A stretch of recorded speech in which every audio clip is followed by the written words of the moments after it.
ہوتا نہیں ہے۔ کسی کو بھی ڈانٹ دیا، کسی کو بھی ڈپٹ دیا، کسی کو بھی مشورے میں کچھ کہہ دیا، کسی کو بھی کام میں برا بھلا کہہ دیا، ہماری زبان ایسی چلتی ہے جیسا کہ کوئی بھی کسی بھی چیز کو کاٹتی ہوئی چلی جائے۔ یہ حضرت معاذ بن جبل رضی اللہ تعالیٰ عنہ سے فرمایا، اس طرح دراتی کاٹتی ہے، اس طرح کیا کاٹ دیتی ہے؟ زبان کاٹ دیتی ہے۔ اس کو جراحات السنان لها التیام ولا یلتام ما جرح اللسان، زبان کے ہتھیاروں سے لگے ہوئے زخم بھر جاتے ہیں، ہتھیاروں سے لگے ہوئے زخم بھر جاتے ہیں، جو زخم زبان سے لگتے ہیں ان کے لیے کوئی مرہم نہیں ہوتا، وہ زخم نہیں بھر پاتے، وہ زخم نہیں بھر پاتے۔ اس واسطے نرمی ہونی چاہیے مزاج کے اندر۔ یہ نرمی کا مزاج سب کو اپنی طرف کھینچ لیتا ہے۔ حضور اکرم صلی اللہ علیہ وسلم کے مزاج میں بے حد نرمی تھی۔ زید بن ثانہ اسی نرمی کو آزمانے کے واسطے آئے تھے۔ یہ نرمی حضور اکرم صلی اللہ علیہ وسلم کی دیکھ کر متاثر ہوئے تھے۔ انا لکم بمنزلۃ الوالد اعلمکم، میں تمہارے لیے باپ کا درجہ رکھتا ہوں دین کو سکھانے میں۔ علماء نے لکھا ہے اس حدیث کے ذیل میں کہ باپ والی شفقت ہونی چاہیے، باپ والی شفقت ہونی چاہیے معلم کے اندر سکھانے۔ یہ نہیں کسی کو بھی ڈانٹ دے، کسی کو بھی جھپٹ دے، کسی کو بھی کچھ کر دے۔ یہ اسلوب تعلیم، یہ طریقہ تعلیم، یہ مزاج پرانوں کا نئے کو ساتھ لے کر چلنے میں ہونا چاہیے۔ نئے لوگوں کی طرف سے پرتکلیفیں آتی ہیں، پرانوں کو ان تکالیف پر برداشت کرنا چاہیے۔ یہ نرمی کا مزاج ہو مستقل طور پر۔ حضور اکرم صلی اللہ علیہ وسلم کی مسجد میں ایک دیہاتی آیا، دیہاتی نے آ کر کھڑے کھڑے مسجد کے اندر پیشاب کر دیا۔ یہ وہ مبارک مسجد ہے جس کے بارے میں آتا ہے ما بین بیتی و منبری روضۃ من ریاض الجنہ، میری جنت کی کیاریوں میں سے، میرا گھر اور منبر کے درمیان کا حصہ جنت کی کیاریوں میں سے ایک کیاری ہے۔ ملا علی قاری نے مرقات کے اندر نقل کیے ہیں بہت سے اقوال، اس میں ایک قول یہ بھی نقل کیا ہے کہ یہ حصہ اسی طرح اٹھ کر جنت کے اندر چلا جائے۔ یہ جنت کا مبارک حصہ ہے۔ لوگ کھڑے کھڑے پیشاب کر دیا دیہاتی، لوگ دوڑے پیشاب سے روکنے کے واسطے۔ اللہ کے رسول نے فرمایا نہیں، چھوڑ دو اسے، اطمینان کے ساتھ اسے پیشاب کرنے دو۔ اس نے اطمینان کے ساتھ پیشاب کیا۔ حضور اکرم صلی اللہ علیہ وسلم نے اس کو بلایا اور اس سے بلا کر یہ کہا دیکھو یہ مسجدیں پیشاب پیخانے کے واسطے نہیں بنائی جاتی، مسجدیں تو نماز کے واسطے بنائی جاتی ہیں، تسبیحات کے واسطے بنائی جاتی ہیں، ذکر و تسبیحات کے واسطے بنائی جاتی ہیں۔ یہ پیشاب پیخانے کا اب یہ اسلوب تعلیم، طریقہ تعلیم لے کر گیا حضور اکرم صلی اللہ علیہ وسلم، اور اپنے قوم میں جا کر کہتا ہے واللہ ما ضربنی واللہ ما قہرنی واللہ ما شتمنی، اللہ کی قسم نے مجھے جھڑکا، اللہ کی قسم نے مجھے مارا، اللہ کی قسم نے مجھے برا بھلا کہا، میں سب سے بہترین اخلاق والے کی طرف سے تمہارے پاس دعوت لے کر آ رہا ہوں۔ میرے محترم دوستو، میری اس بات کو ہمیشہ یاد رکھیے گا آپ، ساتھیوں کی بے اکرامی صلاحیتوں کو ضائع کر دیتی ہے۔ ساتھیوں کا اکرام وہ دشمنوں کو بھی دعوت کے کام پر مجبور کر دیتا ہے، دین کی مدد کرنے پر مجبور کر دیتا ہے۔ بے اکرامی اپنوں کو ضائع کر دیتی ہے، اور اکرام غیروں کو بھی اپنا بنا لیتا ہے، اور غیروں کو بھی کیا بنا لیتا ہے؟ اس قوم کا فرعون، ہر قوم کا ایک فرعون ہے، اس قوم کا فرعون ابو جہل ہے، ایسا ظالم اور برا آدمی کہ کوئی موقع نہیں چھوڑا حضور اکرم صلی اللہ علیہ وسلم کو تکلیف پہنچانے کا۔ ان کے بیٹے اکرمہ ابن ابی جہل آئے، جس وقت اکرمہ ابن ابی جہل آئے حضور اکرم صلی اللہ علیہ وسلم نے فرمایا ساتھیوں سے، صحابہ سے، دیکھو اکرمہ آ رہے ہیں، اکرمہ کے سامنے اس کے باپ کو برا مت کہنا۔ ہم تو انتظار میں بیٹھے رہتے ہیں، فلاں صاحب آئیں گے، انہیں ان کے سنائیں گے انہوں نے کیا کیا تھا، فلاں واپس آ جائے ہم بتائیں گے اس نے کیا کیا نقصان دین کو پہنچایا ہے، فلاں ہماری بات سنا جائے ہم دیکھتے ہیں اسے کیسے یہ ہمارے الفاظ ہوتے ہیں۔ نہیں، اللہ کے رسول صلی اللہ علیہ وسلم فرما رہے ہیں دیکھو اکرمہ آ رہے ہیں، اکرمہ کے سامنے اس کے باپ کو برا مت کہنا۔ مردوں تک بات پہنچتی نہیں ہے، زندوں کو تکلیف ہوتی ہے، مردوں تک بات نہیں پہنچتی اور زندوں کو کیا ہوتی ہے؟ تکلیف ہوتی ہے۔ اکرمہ آئے، حضور اکرم صلی اللہ علیہ وسلم ایسا اچھل کر ملے کہ جس میں مبارک کے اوپر جو چادر تھی وہ گر گئی اکرمہ کے اکرام میں۔ جب اکرمہ نے یہ اکرام دیکھا فوراً کہنے لگے یا رسول اللہ میں آج سے مجاہد ہوں، یا رسول اللہ میں آج سے مہاجر ہوں، یا رسول اللہ آپ ہاتھ بڑھائیے میں بیعت کرنا چاہتا ہوں۔ جتنا گھوڑا میں نے اسلام کو مٹانے کے لیے دوڑایا تھا اس سے ڈبل گھوڑا اسلام کو پھیلانے کے لیے دوڑاؤں گا، جتنا مال میں نے اسلام کو مٹانے کے لیے خرچ کیا تھا اس سے ڈبل مال اسلام کو پھیلانے کے لیے خرچ کیا۔ میرے محترم سمجھیے ہماری اس بات کو، कि हमारे साथियों के अंदर नरमी का मिजाज हो, हमारे साथियों के अंदर मोहब्बत से साथ लेकर चलने का मिजाज हो, हमारे साथियों के अंदर दरगुजर का मिजाज हो। এই জন্য মেরে ভাই দোস্ত বুজুর্গ, আমাদের এই কাজের মধ্যে সবথেকে বড় বিষয় হলো ফাবিমা রাহমাতাম মিনাল্লাহি লিনতা লাহুম ওয়ালাউ কুনতা ফাজ্জান গালিযা লানফাজ্জু মিন হাওলিক ফাআফু আনহুম ওয়াস্তাগফির লাহুম ওয়াশাবিরহুম ফিল আমর। বলে যে এই কাজের মেজাজে নবুয়ত হলো লিনাত আর নরমিয়াত। বলে যে এরকম ভাবে এটা হলো এই কাজের সবথেকে বড় মেজাজ।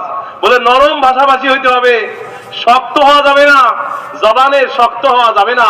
যত বেশি নরমিয়তের সাথে, যত বেশি মিঠা মিঠা কথা বলে, যত বেশি এরকম পেয়ারা পেয়ারা কথা বলবো, সাথী তত বেশি আমাদের সাথে জড়তে থাকবে।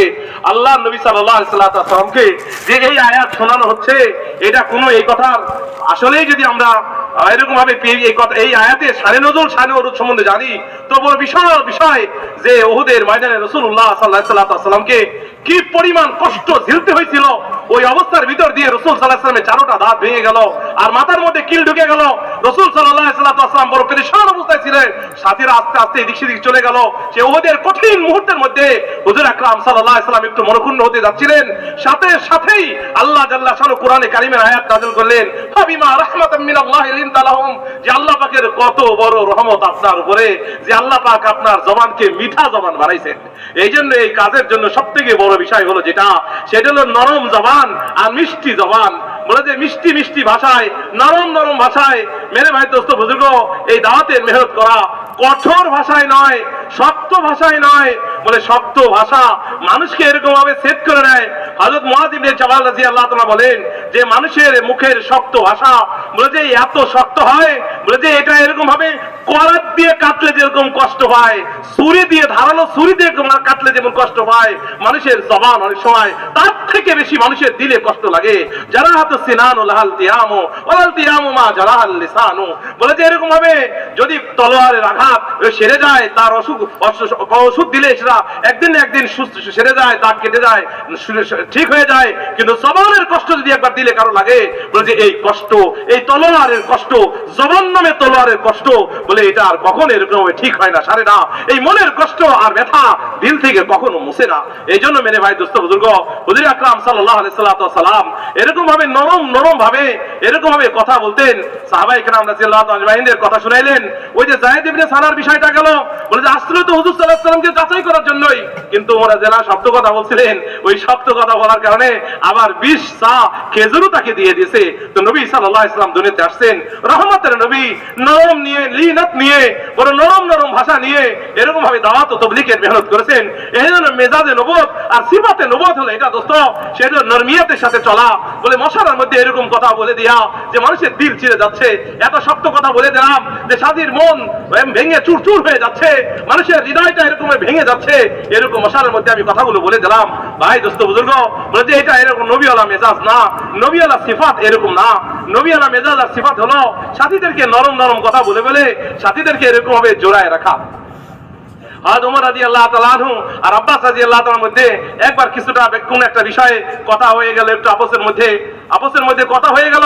তো হযরত ওমর রাদিয়াল্লাহু তাআলা আনহু আব্বাস রাদিয়াল্লাহু তাআলাকে এই কথা বললেন যে হে আব্বাস, হে আম্মের রাসূল, হে হুজুরের চাচা, আপনি এই কথা শুনেন। খোদার কসম করে বলতেছি, আমার আব্বা খাত্তাব মুসলমান হইলে যতটুকু খুশি না হইতাম, হে আব্বাস আপনি মুসলমান হতে আমি তার থেকে 1000 গুণ বেশি খুশি হয়েছি। কারণ আপনার ইসলাম গ্রহণে নবী মুহাম্মদ সাল্লাল্লাহু আলাইহি ওয়াসাল্লাম খুশি হয়েছেন। তো হুজুর সাল্লাল্লাহু আলাইহি ওয়াসাল্লামের খুশি আমার খুশি, রাসূলের খুশি এটাই হলো আমার খুশি।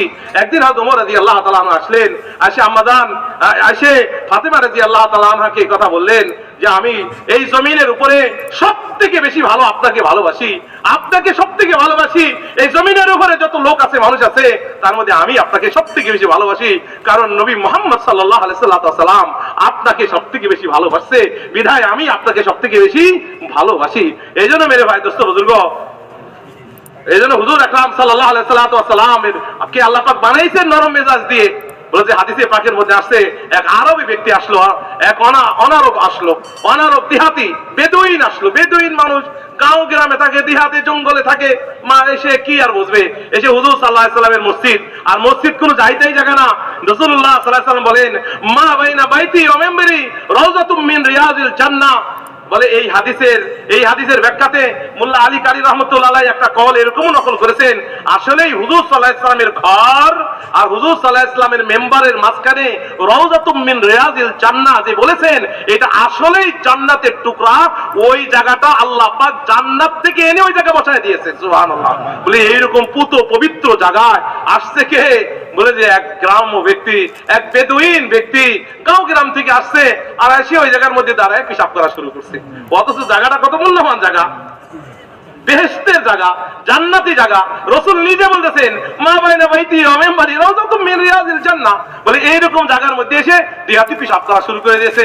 তো হুজুর সাল্লাল্লাহু আলাইহি ওয়াসাল্লাম কিছুই বললেন না। কেউই কিছু বলতে চাইলো, নবী বললেন, আস্তে থামো, ওরে কিচ্ছু কইতে দিও না, ও শান্তি মতো পেশাব করে নিক। ও এরকম পেশাব করছে। পেশাব করার পরে রাসূলুল্লাহ সাল্লাল্লাহু আলাইহি ওয়াসাল্লাম তাকে বললেন, দেখো এটা আল্লাহর ঘর মসজিদ, এটা রুকু করার জায়গা, এটা সিজদা করার জায়গা, এটা আল্লাহর জিকির করার জায়গা, কোরআন পড়ার জায়গা, এটা কোনো পেশাব করার জায়গা এটা না।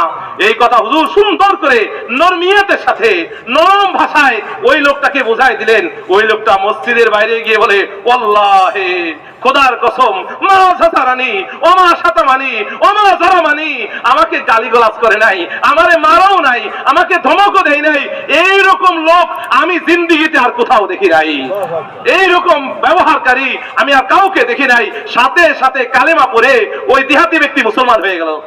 এইজন্য হুজুর সাল্লাল্লাহু আলাইহি ওয়াসাল্লাম বলেন, আনা লাকুম মিসলুল ওয়ালিদ ইউআল্লিমুকুম।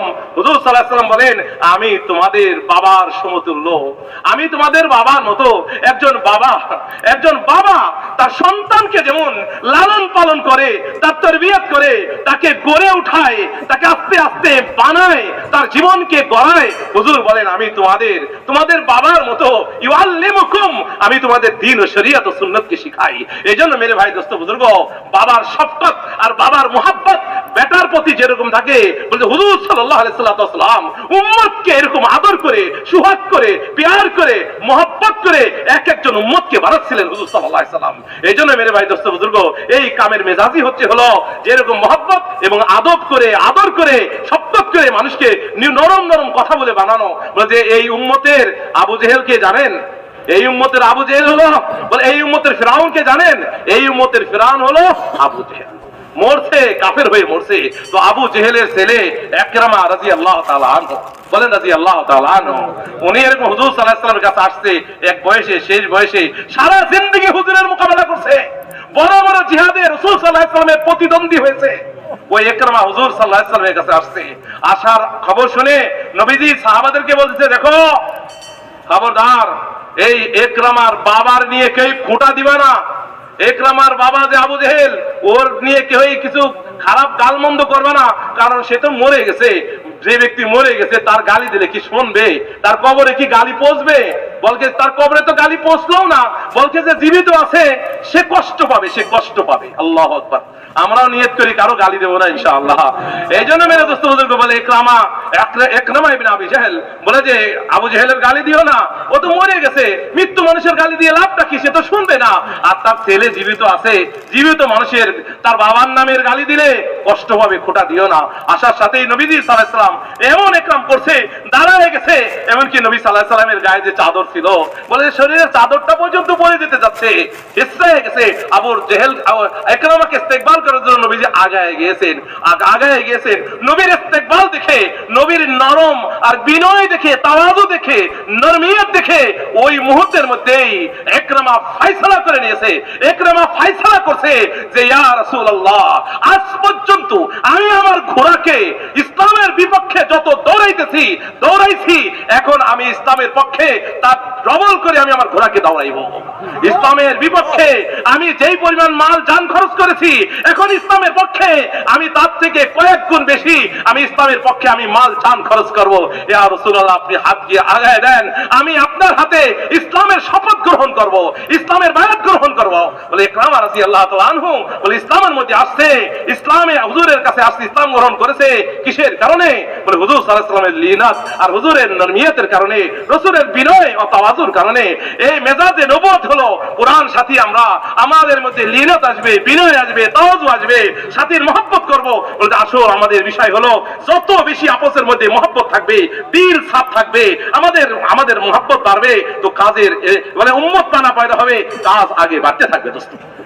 दूसरी चीज मेरे मोहतरम दोस्तों बुजुर्गों, काम करने वाले जो बेचारे साथी हैं ये भी इंसान होते हैं, और खता इंसानों से ही होती है, फरिश्तों से नहीं होती। इंसान होगा तो क्या होगी, तो खता होगी। तो इस वास्ते इनके साथ नरमी के साथ और दरगुजर के साथ रहना पड़ेगा। अभी मलेशिया के अंदर थे इज्तिमा में, एक मुल्क की शुरा बनाई जा रही थी, एक मुल्क की शुरा बनाई जा रही। तो एक साहब खड़े हुए मशवरे में और हजरत से कहने लगे कि हजरत ये बताइए कि क्या क्या चीजें होनी चाहिए, कौन कौन सी सिफात होनी चाहिए, किन किन चीजों की कमी होनी चाहिए कि फला चीज ना हो, फला चीज ना हो काम करने वालों के अंदर, ताकि हम शुरा बना लें। हजरत कहने लगे फिर ऐसा करो, आसमानों से फरिश्तों को बुला लो शुरा बनाने के वास्ते। इसको बना लो। इंसान है तो क्या है, कुल्लुकुम खत्ताऊन और खैरुल खत्ताईन अत्तवाबून। तुम सब के सब कौन हो, खताकार हो, और बेहतरीन खताकार कौन है, जो तौबा करने वाले, तौबा करने वाले। इस वास्ते ऐसा नहीं होता कि इंसान सारी खताओं से पाक हो, इंसान सारी चीजों से बिल्कुल मुनज़्ज़ह हो, और इंसान बिल्कुल वो हो कि वो बिल्कुल आसमान से उतरा हुआ फरिश्ता हो जमीन के ऊपर, कोई गलती हो ही नहीं सकती इससे। ऐसा नहीं होता। फिर क्या करें जब साथियों से खता हो जाए, फिर क्या करें जब साथियों से गलती हो जाए, फिर क्या करें। तो इसमें हमें सीरत के अंदर ये मिलता है कि उनके साथ दरगुजर करो, उनके साथ नरमी का मामला करो, उनके साथ मोहब्बत का मामला करो, गुनाहगार से नफरत ना करो, उसके गुनाह से नफरत करो। दोनों में फर्क है। अब्दुल्लाह इब्न मसूद रज़ी अल्लाह ताला अन्हु के बारे में आता है, एक आदमी के पास से गुजर रहे थे, लोग उसे बुरा भला कह रहे थे, लोग उसे गाली गलौज कर रहे थे, लोग कहने लगे तुम अब शैतान की क्यों मदद कर रहे हैं अपने भाई के खिलाफ। कहने लगे इब्न मसूद क्या तुम इसे बुरा नहीं समझते। कहने लगे नहीं, जो गुनाह इसने किया है उसे बुरा समझता हूँ, इस आदमी को बुरा नहीं समझता। इस आदमी को क्या नहीं समझता, नहीं, जो इससे गुनाह हुआ है उससे मुझे नफरत है, जो इसने गलती की है उससे मुझे नफरत है। तो ये मिलता है साथियों में कि जब भी साथियों की तरफ से कोई खता हो, जब भी हमारे हजरत फरमाते हैं कि जिस तरह एक सोने वाले की सतर से निगाह हटा ली जाती है, इस तरह साथियों की गलती से निगाह हटा ली जाती है। इस तरह एक सोने वाले की, कोई सोने वाले का सतर खुला हो, बैठ के देखेंगे नहीं उसे, क्या करेंगे, सबसे पहले निगाह हटाएंगे, फिर ले जाकर किसी तरह सतर को ढक देंगे ताकि सोने वाले को भी तकलीफ ना हो और किसी और की भी निगाह ना पड़े। ये साथियों के साथ करना चाहिए। उसका शोर नहीं किया जाता, देखो भाई फला का सतर खुला हुआ है, देखो भाई फला तरीके से नहीं सोया, वो तो सोया हुआ है, और रुफेल अपने तलासिन में से है कि जिनके ऊपर से कलम उठ चुका है, सोया हुआ आदमी नहीं में। इस बात को समझना पड़ेगा अच्छी तरह। ये हजरत साहब रज़ी अल्लाह मजमईन का मिजाज हुआ। ऐसी बड़ी चूक कह लीजिए या ऐसी बड़ी वो कह लीजिए कि हजरत हातिब इब्न अबी बल्ता रज़ी अल्लाह ताला, क्या हुआ, हुजूर अकरम सल्लल्लाहु अलैहि वसल्लम ने मक्के मुकर्रमा पर हमले का इरादा फरमाया। फतह मक्का का मौका था। हुजूर अकरम सल्लल्लाहु अलैहि वसल्लम मदीने मुनव्वरा में जमात तैयार कर रहे, निकलने का तैयारी चल रही। हातिब इब्न अबी बल्ता रज़ी अल्लाह ताला अन्हु ने एक खत लिखा मक्के वालों कि हुजूर अकरम सल्लल्लाहु अलैहि वसल्लम एक बड़ा लश्कर लेकर आ रहे हैं, तुम सब मिलकर इस लश्कर का मुकाबला नहीं कर सकते। एक औरत को वो खत दिया, जाओ तुम ये मक्के वालों को पहुंचा दो। अभी औरत चली ही थी कि हुजूर अकरम सल्लल्लाहु अलैहि वसल्लम को वही के जरिए इत्तला मिल गई कि औरत फला फला जगह जा रही, फला फला बात लेकर जा रही। हुजूर अकरम सल्लल्लाहु अलैहि वसल्लम फौरन दौड़ाए, साहबी जो साहबी गए जाकर खत लेकर आए। खत आया, हुजूर अकरम सल्लल्लाहु अलैहि वसल्लम ने खत खोल कर देखा, उसमें हातिब इब्न अबी बल्ता का नाम लिखा। फौरन हातिब ये तुमने क्या कर दिया, तुमने हमारी बात मक्के वालों को पहुंचा दी। उमर इब्न खत्ताब रज़ी अल्लाह ताला अन्हु खड़े हुए, या रसूलल्लाह मुझे इजाजत दीजिए, मैं हातिब का भी सर कलम कर देता हूँ। फरमाया ए हातिब क्या बात हुई। रसूलल्लाह जल्दी मत कीजिए, देखिए रसूलल्लाह मुझे आपको नुकसान पहुंचाना मकसद नहीं था। जितने भी लोग हैं मक्के में इन सब के रिश्तेदार मौजूद हैं, मेरे घर वाले जो हैं उन तो कोई मदद करने वाला नहीं है। मैंने मक्के वालों पर एक एहसान किया था ताकि वो मेरे घर वालों पर एहसान करे, इससे बढ़कर कोई बात नहीं थी। मुझे अल्लाह की ज़ात आली से पूरा यकीन था इस बात पर कि फतह तो आप ही को होनी है। फतह कौन होगी, फतह होनी है किसको होनी है, आप देखिए कैसी बड़ी बात है। فوراً حضور اکرم صلی اللہ علیہ وسلم نے حاتب ابن ابی بلتع کی قربانی وہ یاد دلائی عمر ابن خطاب رضی اللہ تعالیٰ عنہ، اور یہ فرمایا اے عمر دیکھو حاتب جو ہے وہ بدری صحابی ہے، بدر کے موقع پر ہمارے ساتھ شریک ہوئے تھے، اور اللہ تبارک و تعالیٰ بدریین کے بارے میں فرما چکے ہیں افعلوا ما شئتم قد غفرت لکم، جو جی چاہے کرو میں تمہیں معاف کر چکا ہوں۔ ہم بھول جاتے ہیں انہوں نے ہمارے ساتھ 4 مہینے لگائے تھے، انہوں نے ہمارے ساتھ چلہ لگایا تھا، یہ ہمارے ساتھ بیرون گئے تھے، ہم تو نماز بھی نہیں پڑھتے تھے، ہمارے یہاں تو کچھ تھا ہی نہیں، یہ ہمارے دروازے پر آئے تھے گشت کرنے کے واسطے، انہوں نے آ کر ہماری خوشامد کی تھی۔ ساری قربانیاں ساتھی کی بھول کر ایک خطا کو پکڑ لیتے ہیں، یہ دل کی تنگی کی وجہ سے ہوتا ہے۔ یہ کس کی وجہ سے؟ ایک صحابی تھے حضرت نعیمان رضی اللہ عنہ، کیا تھے؟ مذاقی صحابی، مذاق کی عادت، مذاق کی کیا تھی؟ عادت۔ حیات الصحابہ میں حضرت واقعہ نقل کیا ہے پورا۔ ایک مرتبہ ایک نابینا آدمی کھڑا ہوا، وہ نابینا آدمی کے پاس گئے، نابینا آدمی کہنے لگا کہ مجھے پیشاب کا تقاضا ہے، کوئی مجھے کہیں پیشاب کروا دے لے جا کر، میں پیشاب کرنا چاہتا ہوں، کسی کونے جگہ دلا دو، آنکھوں سے نظر نہیں۔ حیات الصحابہ میں حضرت نے واقعہ نقل کیا ہے۔ حضرت نعیمان نے ہاتھ پکڑا اور لے جا کر درمیان بازار میں ان کو بٹھا دیا، لو بڑے میاں آگے آرام سے کر لو پیشاب۔ اب بڑے میاں نے پیشاب کی تیاری شروع کی، اتنے میں سارے بازار والے جمع ہو گئے، ارے بڑے میاں کیا کر رہے ہو، کیا ہو رہا ہے؟ کہنے لگے استنجا کر رہا ہوں۔ ارے تم بازار کے درمیان میں کھڑے ہوئے ہو؟ کہنے لگے کس نے کیا ہے میرے ساتھ؟ نعیمان نے کیا ہے، کہ میں نعیمان سے ہر حال میں بدلہ لوں گا، اس بات میں نعیمان سے ہر حال میں کیا لوں گا؟ بدلہ لوں گا۔ اب بڑے میاں ہاتھ میں لاٹھی لیے پھرتے رہتے تھے نعیمان کی تلاش میں۔ ایک دن نعیمان رضی اللہ تعالیٰ نے پھر دیکھا یہ بڑے میاں چلے جا رہے ہیں، ان کے پاس پہنچ گئے، ان کے پاس پہنچ کر آواز بدل کر کہنے لگے بڑے میاں تمہیں پتا ہے کہ نعیمان سے بدلہ لینا ہے؟ کہ ہاں مجھے نعیمان سے بدلہ لینا ہے، دیکھو یہ سامنے کھڑا ہوا نعیمان نماز پڑھ رہا ہے، آپ بدلہ لے لیجئے اس سے۔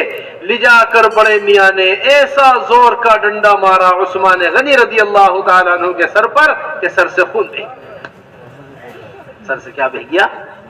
پھر دوڑے لوگ نعیمان کو، پھر دوڑے لوگ بڑے میاں کو، ارے بڑے میاں تم نے یہ کیا کر دیا؟ تم نے تو عثمان غنی رضی اللہ تعالیٰ عنہ کے سر پر ڈنڈا مار دیا ہے، ان کو تو خون تک نکل کر آ گیا ہے۔ کہنے لگے کس نے کروایا ہے؟ یہ نعیمان نے کروایا۔ یہ کس نے کروایا؟ مذاق دیکھ۔ عثمان غنی کے پاس لوگ آئے، آ کر کہنے لگے کہ آپ بدلہ نہیں لیں گے نعیمان سے؟ اپنا بدلہ لے لیجئے، اس کی وجہ سے آپ کے سر پر چوٹ لگی ہے۔ فرمایا نہیں میں نعیمان سے بدلہ نہیں لوں گا، نعیمان تو بدری صحابی ہے۔ نعیمان کیا ہے؟ ایسے بڑے بڑے آپس کے مذاق ہوا کرتے، دل صاف تھے بڑے بڑے مذاق بھی آپس میں گوارا ہو جایا کرتے تھے، دل تنگ ہو گئے اچھی باتیں بھی ایک دوسرے کی بری لگنے لگی۔ اس واسطے حضرت نے باقاعدگی کے ساتھ حیات الصحابہ میں باب قائم کیا ہے، سلامت الصدر من الغش والحسد، دلوں کا صاف ہونا حسد سے، دلوں کا صاف ہونا کینہ سے، یہ ہمارے کام کی سب سے بنیادی چیز ہے کہ دلوں کا صاف ہو ساتھیوں کی طرف سے۔ এই জন্য মেরে ভাই দোস্ত বুজুর্গ আমরা মানুষ, আমরা ইনসান। কি বলেন ভাই, আমরা মানুষ নাকি? আমরা কোনো ফেরেশতা না, ফেরেশতার ভুল হয় না। আল্লাহ যা যা আদেশ করছেন তাই করে, যা আল্লাহ পাক মানা করছে নিষেধ করছে বাস তার থেকে বিরত থাকে। আমরা মানুষ, আর মানুষের ব্যাপারে আল্লাহ পাক বলছেন, আর রাসূল সাল্লাল্লাহু আলাইহি ওয়াসাল্লাম ইরশাদ করেন কুল্লু বনি আদম খাত্তাউন, কয় বনি আদম যে আছে, যে আদম সন্তান তারই ভুল আছে, কিন্তু খায়রুল খাত্তাইন আত-তাওয়াবুন, যারা তওবা করে এরা হলো সবথেকে ভালো মানুষ। বলে এই জন্য ভুল ভ্রান্তি সাথীদের থাকবেই। মানুষ মানেই তার মধ্যে কি আছে? কিছু ভুল ভ্রান্তি আছে, কিছু ভুল ভ্রান্তি সবার মধ্যে আছে। তো মানুষ তার ফেরেশতা না, ভুল ভ্রান্তি থাকেই থাকে। যে কোনো একটা এলাকায় কোন একটা দেশে এরকমের জিম্মাদার তাই করছে, কয়েকজন একজন জিম্মাদার আমির হয়েছে বা সুরা ফাইসাল হয়েছে, তো ওই সাধারণ লোক সাথী যারা এসে মানে একটু এসকালের সুরে বলতেছে হযরতের কাছে, হযরত জিম্মাদারের কি কি সিফাত হওয়া দরকার, কি কি গুণাবলী তার থাকা দরকার, আর কি কি দোষ না থাকা দরকার, এটা একটু বলে দেন। কারণ যারে জিম্মাদার বানাইছেন এর মধ্যে তো ভেজাল আছে, মানে কিছু দোষ আছে, কি কি না আছে। তো হযরত বলছেন তাহলে সেই রকম একজন যদি চাও তাহলে আসমান থেকে একজন ফেরেশতা নাযিল করে নিয়ে এসো, ওই তারে তোমাদের আমির বানায় দিস। অর্থাৎ জিম্মাদার যে হবে, সাথী যে হবে, সাথীর মধ্যে কি থাকবে? কিছু দোষ ত্রুটি থাকবে, দোষ থাকাটাই স্বাভাবিক। বলে দোষ না থাকাটা বলে এটা তো ফেরেশতা, সে দোষ থাকবে, কিন্তু আমাদের কাজের সবথেকে বড় বিষয় যেটা, সেটা হলো তার গুজার করে দেয়া। আফউন মানে দরগুজার করে দিয়া, চশমাপোশি করা, দোষ দেখেও দোষ না ধরা, দোষ দেখেও দোষ না দেখা। ঠিক আমাদের দোষ, সাথীদের দোষ দেখলেও সেটা থেকে কেমনে চশমাপোশি করতে হবে, নিজের চোখকে কেমনে ফিরিয়ে নিতে হবে। বলে যে হযরত তার উদাহরণ পেশ করেন, যেমন একটা ঘুমান্ত ব্যক্তি ঘুমায় আছে, তো অনেক সময় মানুষ যখন ঘুমায় যায় তো ঘুম তো নিসফুল মউত, ঘুম মানে সে মরে গেছে অর্ধেক, তো অনেক সময় সতর খুলে যায়, হাঁটুর উপর একটু কাপড় উঠে যায়, তো কি করে সমঝদার ব্যক্তির উচিত হবে সে তার চোখের হেফাজত করবে, অর্থাৎ চক্ষুকে নিচে করবে। যেহেতু সতর খুলে গেছে, একটু একটু হাঁটুর উপরে কাপড় উঠে আসছে, এটা তো একটা আসে ঘুম, ব্যাপারটা বুঝতে পারে নাই, তো এখন ঠিকও তো করা দরকার। প্রথম কাম যেটা সেটা নিজের নজরকে হেফাজত করবে, অর্থাৎ এই দোষ দেখবে না। আমরা নিয়ত করি সাথীদের দোষ দেখবো না ইনশাআল্লাহ তাআলা, এলো প্রথম কাম। আর 2 নম্বর কাম হলো অন্যদিকে তাকাইয়ে আস্তে করে তার কাপড়টা হাঁটুর নিচে নামিয়ে দিয়া, যাতে করে অন্যরাও বলে সে গুনাহ থেকে বেঁচে থাকে, কারণ সে বেচারা তো ঘুমায় আছে। ঠিক এরকম মানুষের সাথীর দোষটাকে এইভাবে ঢেকে রাখতে হবে। একটা হলো নিজের চোখকে হেফাজত করতে হবে, চোখ দিয়ে তার দোষ দেখা যাবে না, আবার তার দোষ যেটা আছে এটাও ঢেকে রাখতে হবে। যেমন ঘুমন্ত ব্যক্তির সতর্কে আমি ঢেকে দিলাম। মেরে ভাই দোস্ত বুজুর্গ, এটাই হলো আমাদের কথা। এই যে হুজুর সাল্লাল্লাহু আলাইহি সাল্লামের জামানায় একবার হুজুর সাল্লাল্লাহু আলাইহি সাল্লাম মক্কায় হামলা করবে, এটা মোটামুটি সিদ্ধান্ত হয়ে গেছে, জায়েশ একবারে রেডি তৈয়ার, এই জায়েশ হামলা করবে মক্কাতে। এমত অবস্থায় এক সাহাবী হাতিম ইবনে আবি বালতা, কোরআনে কারিমের মধ্যে আল্লাহ জাল্লা শানহু পুরো ঘটনা বয়ান করেছেন। হাতিম ইবনে আবি বালতার যে ঘটনাটা, উনি তো হিজরত করে মদিনায় চলে আসছে, কিন্তু ওনার পরিবারের বাল বাচ্চারা মক্কায় ছিল, বাল বাচ্চা মক্কায় থাকে, আর ফিতরি ভাবে মানুষের বাল বাচ্চার সাথে একটু মহব্বত থাকে। বাল বাচ্চা মক্কায় আছে, রাসূল মক্কার উপর হামলা করবে, তো উনি একটা চিঠি লিখছেন যে মক্কাওয়ালাদেরকে যে মুহাম্মদ সাল্লাল্লাহু আলাইহি ওয়াসাল্লামের লস্কর আর জায়েশ আর এরকম বাহিনী, মুহাম্মদ সাল্লাল্লাহু আলাইহি ওয়াসাল্লামের বাহিনী মক্কায় হামলা করবে, এই মর্মে একটা চিঠি একজন মহিলার কাছে দিয়েছে, গুপ্ত চিঠি। মহিলা চিঠি কেমনে রাখছে বলে চুলের বেনির মধ্যে, লম্বা কেসা আবু দাউদ শরীফের মধ্যে আছে, নিয়ে এরকম ভাবে রওনা হয়েছে। ও এরকম ভাবে হুজুর সাল্লাল্লাহু আলাইহি ওয়াসাল্লামের মনে ইলহাম আসলো, ওই আসলো যে চিঠি মক্কায় যাচ্ছে, এক মহিলার কাছে আছে, ওইটা বের করতে হবে। 2 সাহাবী হাজির হয়েছে, বলে যে দে চিঠি, নাহলে কিন্তু এটা করে ফেলবো। বলে কোনোভাবেই চিঠি বের করা নাই, শেষমেশ গিয়ে চুলের বেনির মধ্যে থেকে চিঠি বের করছে। চিঠির মধ্যে লেখা দেখে চিঠির প্রেরক যে পাঠাইছে যে সে হলো হাতিম ইবনে আবি বালতা। তো হুজুর সাল্লাল্লাহু আলাইহি ওয়াসাল্লাম পরেশান হয়ে গেছেন, আরে মক্কায় আমি হামলা করব, তার আগে চিঠি মক্কায় পৌঁছে গেছে। হুজুর সাল্লাল্লাহু আলাইহি ওয়াসাল্লাম হাতিম ইবনে আবি বালতাকে ডাকছে, এ হাতিম, তুমি কি কাজটা করলা? আমার হামলা করার আগেই তুমি মক্কাতে এরকম ভাবে চিঠি লিখে দিলে তাদেরকে, আমার এই গুপ্ত খবরকে তাদের কাছে পৌঁছায় দিলে।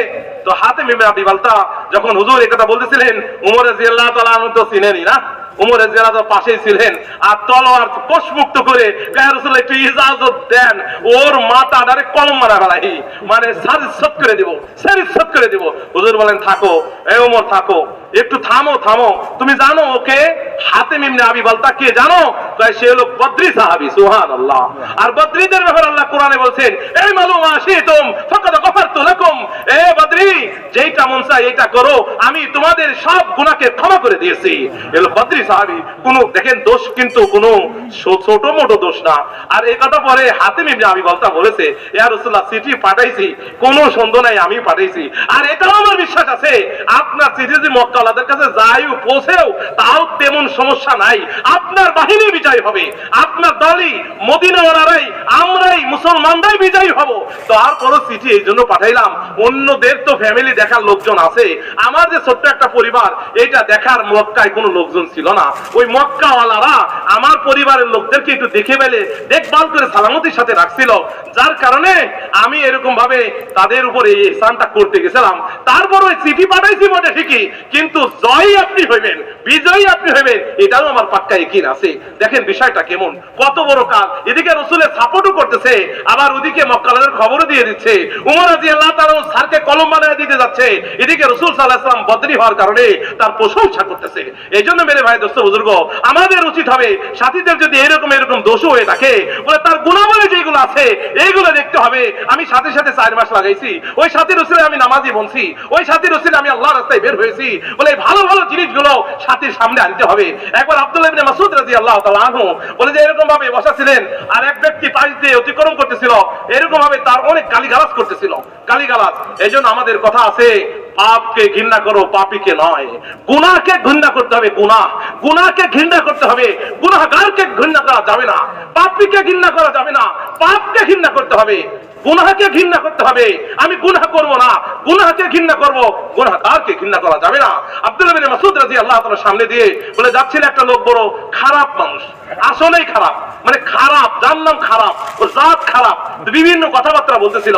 হযরত আব্দুল্লাহ বিন মাসউদ রাদিয়াল্লাহু বললেন, দেখো ওই লোকটারে গালিও না, ওরে বেশি গালিগালাজ দিও না, ও যে গুনাহ করতে, যে অন্যায়গুলো করে, এইটারে তোমরা পরিহার করো, এইটাকে পরিহার করো, ওই লোকের গালিগালাজ তোমরা করিও না।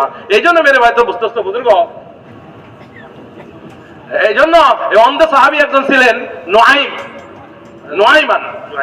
নোয়াইমান, বড় মজাকি সাহাবী ছিল। বলে যে হায়াত সাহাবের মধ্যে এই কিস্সাটা সুন্দরভাবে লেখা আছে। বলে যে দেখেন, যখন দিল সাফ হয়, দিল যখন পরিষ্কার হয়, দিল সাফ হয়, তো সাথীদের বড় বড় জিনিসগুলো মেনে নিয়ে হজম করা সহজ হয়ে যায়। আর দিল যদি সাথীর প্রতি পরিষ্কার হয়, তো ভালো কথাটাও খারাপ লাগে। তখন আমরা নিয়ত করি সাথীদের প্রতি দিলকে সাফ রাখবো ইনশাআল্লাহ তাআলা। দিল পরিষ্কার হবে তো বড় বড় জিনিসগুলো মেনে নেওয়া সহজ হবে। একবার ওই বলে যে ওই বলে মজাকি সাহাবী ছিলেন নোয়াইমান রাদিয়াল্লাহু তাআলা আনহু। তো এক সাহাবী ছিল অন্ধ সাহাবী, বলে যে ভাই একটু পিশাব করার জায়গা দেখা দাও তো, একটু নিরিবিলি জায়গা দাঁড়ায় বসে পিশাব করা যায়, মানে একটু ঢাকা ঢুকো আছে, এরকম আড়াল জায়গা দেখো, আমি পিশাব করবো। নোয়াইম রাদিয়াল্লাহু তাআলা করছে কি, যাইয়ে বাজারের মধ্যে লোকজন জড়োয়া রয়েছে, এই জায়গাটা পিশাব করার মুনাসিব জায়গা, তুই পিশাব করো এখানে, একবার সুন্দর জায়গা। আর আস্তে করে যখন পিশাব করা শুরু করছে বাজারের মধ্যে, তো বাজার ওনারা বলে, আরে নোয়াইম, মানে করতেছোটা কি তুমি এখানে, এ করোটা কি, মানুষের মধ্যে তুমি পিশাব করতেছো? অন্ধ লোকটা পিশাব করতেছিল, তো অন্ধ লোকটা, তুমি এই যে অন্ধ পিশাব করতেছো, ভাই, আরে বুড়া মিয়া তুমি কি করো এখানে, আরে বুড়া মিয়া তুমি এই জায়গায় কি করতেছো, মানুষের মধ্যে পিশাব করো কেন? আমি তো নোয়াইম রে বলছিলাম আমার একটা নিরিবিলি জায়গা দেখাইতে, জানে পিশাব করবো, ওদি বাজারের মধ্যে নিয়ে আমার পিশাবে লাগাই দিছে। আমি দাঁড়াও, নোয়াইম রে বদলা নিয়ে ছাড়বো আমি, এই আমার এরকম কামটা করলে এর বদলা নিব। একদিন ঘুরতে খায়, কোথায় নোয়াইম কোথায়, লাঠি নিয়ে ফিরতেছে, নোয়াইম রে খোঁজে, তো খুঁজে নোয়াইম রেই পাইছে। তো নোয়াইম কয়, তুমি কারে খোঁজো? আমি নোয়াইম রে খুঁজতেছি। নোয়াইম রে তালাশ করতেছো? আচ্ছা দেখা দিচ্ছি নোয়াইম কেনা। ইত্তো বছরে হযরত উসমান রাদিয়াল্লাহু তাআলা নামাজে দাঁড়ায় রয়েছে, আসে কয়, তুমি নোয়াইম রে কি করবা? মারবো, ও আমাদের এরকম কাম করাইলো কি লাইগা, বাজারের মধ্যে পিশাব করাইলো কি লাইগা, এজন্য নোয়াইম রে মারবো। তাই এই যে নোয়াইম দাঁড়ায় নামাজ পড়তেছে, এর ধরে মার দাও ধরে একটা। তো উসমান রাদিয়াল্লাহু তাআলা নামাজ পড়তেছিলেন, দাম করে একটা মারি দিয়েছে। উসমান রাদিয়াল্লাহু তাআলা মাথা দিয়ে লোহে লাহান হয়ে রক্ত বেরিয়ে গেছে। তো যখন রক্ত বেরিয়ে গেছে, নামাজের পরে বলে যে নোয়াইম এমন কামটা করলো, অর্থাৎ অন্ধটা আইনে আপনার মাথার উপরে বাড়ি দিয়ে আইলো, তো আপনি নোয়াইম রে বদলা নিবেন না? উসমান রাদিয়াল্লাহু তাআলা বলে, কিসের বদলা নেব? বদলা না, নোয়াইম তো বদরি সাহাবী, ও তো বদরি সাহাবী, বলে বদরির গুণের কারণে আমি নোয়াইমকে ক্ষমা করে দিলাম, মাফ করে দিলাম। মেরে ভাই দোস্ত বুজুর্গ, সাহাবায়ে কেরাম রাদিয়াল্লাহু তাআলাদের মধ্যে এরকম ভাবে এক কথা ছিল যে ওর মধ্যে যে গুণগুলো ছিল, খুঁজে গুণগুলো বের করে দোষগুলোকে তারা তার গুজার করে দিয়েছে। দোষ তারা ধরতো না, গুণগুলো নিয়ে দোষগুলোকে ছুপায় দিয়েছে। কাম করনে ওয়ালাদের জন্য নেহায়াত জরুরি জিনিস যেটা, সেটা হলো সাথীদের দোষ তালাশ না করা, আইবজুই না করা, বলকে ভালো ভালো গুণগুলো সামনে এনে সাথে উলফতা মোহব্বত তৈয়ার করা। এটা হলো কোরআন সাথীদের বহুত বড় আহম একটা সিফাত ও গুণ। মেরে দোস্ত, फिर हमने बड़ी अहम तरीन बात अपने काम करने वाले साथियों के सामने ये रखी है कि दिलों का साफ होना इस काम के लिए बड़ी बुनियादी चीज है। हजरत जी मौलाना यूसुफ साहब रहमतुल्लाह अलैह फरमाया करते थे कि मौलाना इलियास साहब रहमतुल्लाह अलैह फरमाया करते थे, अगर एक अदना मुसलमान की हकारत भी दिल के अंदर है, अल्लाह कभी आलम की हिदायत का काम नहीं लेंगे, अल्लाह कभी आलम की हिदायत के इससे काम नहीं। हुजूर अकरम सल्लल्लाहु अलैहि वसल्लम की वसात कल्बी, ऐसी वसात कल्बी किसी की नहीं सारी दुनिया में, जैसे हुजूर अकरम सल्लल्लाहु अलैहि वसल्लम की वसात कल्बी, ऐसा पाक दिल किसी का नहीं पूरी दुनिया में। जैसे हुजूर अकरम सल्लल्लाहु अलैहि वसल्लम का कल्ब अथर है, उसके बावजूद फरमाया करते थे, मेरे सामने मेरे साथियों की बुराई मत किया करो, मैं चाहता हूँ जब मैं तुम्हारे दरमियान निकलूं तो सबकी तरफ से मेरा सीना साफ, सबकी तरफ से मेरा सीना साफ। सीनों का साफ होना बड़ी नेमत है, ये हमें अपने यहाँ मिलता है। ایک صحابی حضور اکرم صلی اللہ علیہ وسلم کی مجلس چل رہی، اتنے میں اعلان کیا اللہ کے رسول صلی اللہ علیہ وسلم نے، ابھی ایک جنتی آدمی آئے گا، سامنے سے ایک صحابی آ رہے، ہاتھ کے اندر جوتے لٹکائے ہوئے، داڑھی سے پانی ٹپک رہا۔ اگلے دن پھر اعلان ہوا کہ جب یہ جنتی آدمی آئے گا، وہی صحابی اسی حلیے کے اندر نظر آئے۔ تیسرے دن پھر اعلان ہوا کہ ابھی جنتی صحابی آنے والے ہیں، پھر وہ اسی حلیے کے اندر۔ ایک آدمی کا 3 دن تک اللہ کے رسول کی مجلس میں جنتی ہونے کا اعلان ہوتا رہا۔ فوراً عبداللہ ابن عمرو ابن عاص کھڑے ہو گئے اور ان کے پیچھے پیچھے آخر کون سا عمل ہے؟ 1 دن نہیں، 2 دن نہیں، 3 دن نہیں، حضور اکرم صلی اللہ علیہ وسلم ہر دن ان سے کہہ رہے کہ جنتی آدمی آنے والا ہے۔ گھر گئے جا کر کہنے لگے میری باپ سے کچھ انبن ہو گئی ہے، 3 دن آپ کے ساتھ رہنا چاہتا ہوں، صرف اس تلاش میں کہ ان کے پاس کون سا عمل ایسا ہے جنتی ہونے کا۔ سمجھنا ہماری بات، اس زمانے میں یہ باتیں خوبیوں کا لین دین، حضرت فرمایا کرتے تھے ہمارا کام خوبیوں کا لین دین ہے، جس کے اندر جو خوبی ہو اسے اپنے اندر پیدا کرنے کی کوشش کرنا، پیدا کرنے کی فکر کرنا۔ حسد کرنے والا اس نعمت سے محروم ہو جاتا ہے۔ حسد کے 2 نقصان ہیں بہت۔ حسد کی کتنے نقصان ہیں؟ 2 نقصان۔ ایک حسد کا نقصان یہ ہے کہ وہ عمل سے آدمی کو محروم کر دیتا ہے۔ نمبر دوسرا حسد کا نقصان یہ ہے کہ آگے عمل، پچھلی نیکیوں میں آگ لگا دیتا ہے، آگے عمل سے محروم کر دیتا ہے۔ حدیث شریف کے اندر آتا ہے سوکھی لکڑی جتنی تیز آگ جتنی تیز سوکھی لکڑی کو جلاتی ہے، اس سے جلدی حسد جو ہے وہ نیکیوں کو جلا کر ختم کر دیتا ہے۔ علماء حضرت تو ہمارے عجیب و غریب بات فرماتے ہیں، واقعی سمجھنا حضرات پرانے ساتھی سمجھ۔ ہمارا حضرت فرماتے ہیں حاسد اللہ کی تقسیم سے اختلاف کرنے والا ہوتا ہے۔ حاسد کون ہوتا ہے؟ اللہ کی تقسیم سے اختلاف۔ اے اللہ آپ نے فلاں چیز فلاں کو کیوں دے دی؟ ارے اللہ کی مرضی ہے، اللہ جس کو دی چاہے دے، فعال لما یرید ہے، یفعل اللہ ما یشاء۔ یہ صحابہ کی صفت ہوا کرتی، جس کے اندر جو خوبی دیکھتے فوراً اس کے ساتھ۔ یہاں حضرت عبداللہ ابن عمرو ابن عاص 3 دن تک ان کے ساتھ رہے اور یہ سوچتے تھے کہ رات بھر تہجد پڑھتے ہوں گے، لمبی لمبی نوافل پڑھتے ہوں گے، دن بھر روزے سے رہتے ہوں گے، پتہ نہیں کون سا صدقہ کرتے ہوں گے، پتہ نہیں کون سا خیر کا کام، یہ سوچ رہے ہوں گے اپنے دل کے اندر۔ جب 3 دن نیکی تلاش کرنے کے واسطے آئے تھے نا، رات کو سویا کرتے تھے، روایتوں میں ملتا ہے فجر کی نماز کے لیے اٹھا کرتے تھے، دن بھر بس خیر ہی کی بات کہا کرتے تھے۔ 3 دن تک ان کے ساتھ رہ کر جب کوئی عمل نہ دیکھا، ان کے عمل کو ہلکا سمجھ کر واپس جانے لگے تو ان سے کہنے لگے دیکھو بھائی میری باپ سے کوئی انبن نہیں ہوئی تھی، میں تو وہ عمل تلاش کرنے کے واسطے آیا تھا جس نے آپ کو جنتی بنایا ہوا ہے، جس نے آپ کو کیا بنایا ہوا ہے؟ جنتی بنا۔ فرمایا دیکھو جی عمل تو میرا یہی ہے جو تم نے دیکھا، ہاں اتنی بات ضرور ہے جب اللہ کسی مسلمان کو کسی نعمت سے نوازتے ہیں تو میرے دل میں اس کے بارے میں کوئی تنگی نہیں ہوتی۔ اس واسطے ساتھ ہی آگے بڑھتے ہیں کام کے اندر، ساتھ ہی آگے چلتے ہیں کام کے اندر۔ ہم پرانوں کی ذمہ داری ہے یہ کہ اپنے نیچے والوں کو کام میں آگے بڑھایا کرو۔ جو آدمی آگے بڑھانے کی فکر کرتا ہے خدا کبھی کام میں اسے پیچھے نہیں رہنے دیتا۔ حضور اکرم صلی اللہ علیہ وسلم نے واصلہ ابن اسقا سے بیعت لی تھی کہ تمہارے مقابلے میں دوسروں کو آگے بڑھایا جائے گا، تم کام کے اوپر جمے رہو گے۔ یہ صحابہ کا مزاج ہوا کرتا تھا۔ اعلان کیا اللہ کے رسول نے، بتاؤ اس یمنی تلوار کا کون حق ادا کرے گا؟ عمر ابن خطاب کھڑے ہوئے تلوار کو لینے کے واسطے، لو کان بعدی نبی لکان عمر، کوئی معمولی آدمی۔ پھر دوبارہ اعلان ہوا بتاؤ اس تلوار کو کون لے گا؟ پھر دوبارہ کھڑے ہوئے عبداللہ ابن زبیر رضی اللہ تعالی۔ پھر دوبارہ اعلان ہوا کہ اس تلوار کو کون لے گا جو اس کا حق ادا کر دے۔ ابھی دونوں فوراً خاموش ہو کر دے۔ بالکل نئے صحابہ جابر رضی اللہ تعالیٰ عنہ یہ کھڑے ہوئے، ابو دجانہ رضی اللہ تعالیٰ عنہ یہ کھڑے ہوئے۔ ابو دجانہ نے کہا رسول اللہ مجھے دے دیجئے، لے کر گئے۔ فوراً حضرت زبیر رضی اللہ تعالیٰ عنہ ابو دجانہ کے پیچھے ہو گئے۔ وہ پیچھے ہو کر جا کر دیکھ رہے کہ ابو دجانہ نے ایسا کام اس تلوار سے کیا جو اس کا حق تھا۔ فرمانے لگے اللہ اور اللہ کے رسول ہی زیادہ جانتے ہیں کیا کام کس سے لے۔ اس واسطے یہ بڑی محرومی کا راستہ ہے کہ ہمارا کام کرنے والا عملہ، ہمارا نیا عملہ وہ کام میں آگے آئے، وہ کام میں آگے بڑھ رہا ہو، ہم کم سے کم اس کے لیے معاون نہ بن رہے ہو تو کم سے کم رکاوٹ نہ بنے۔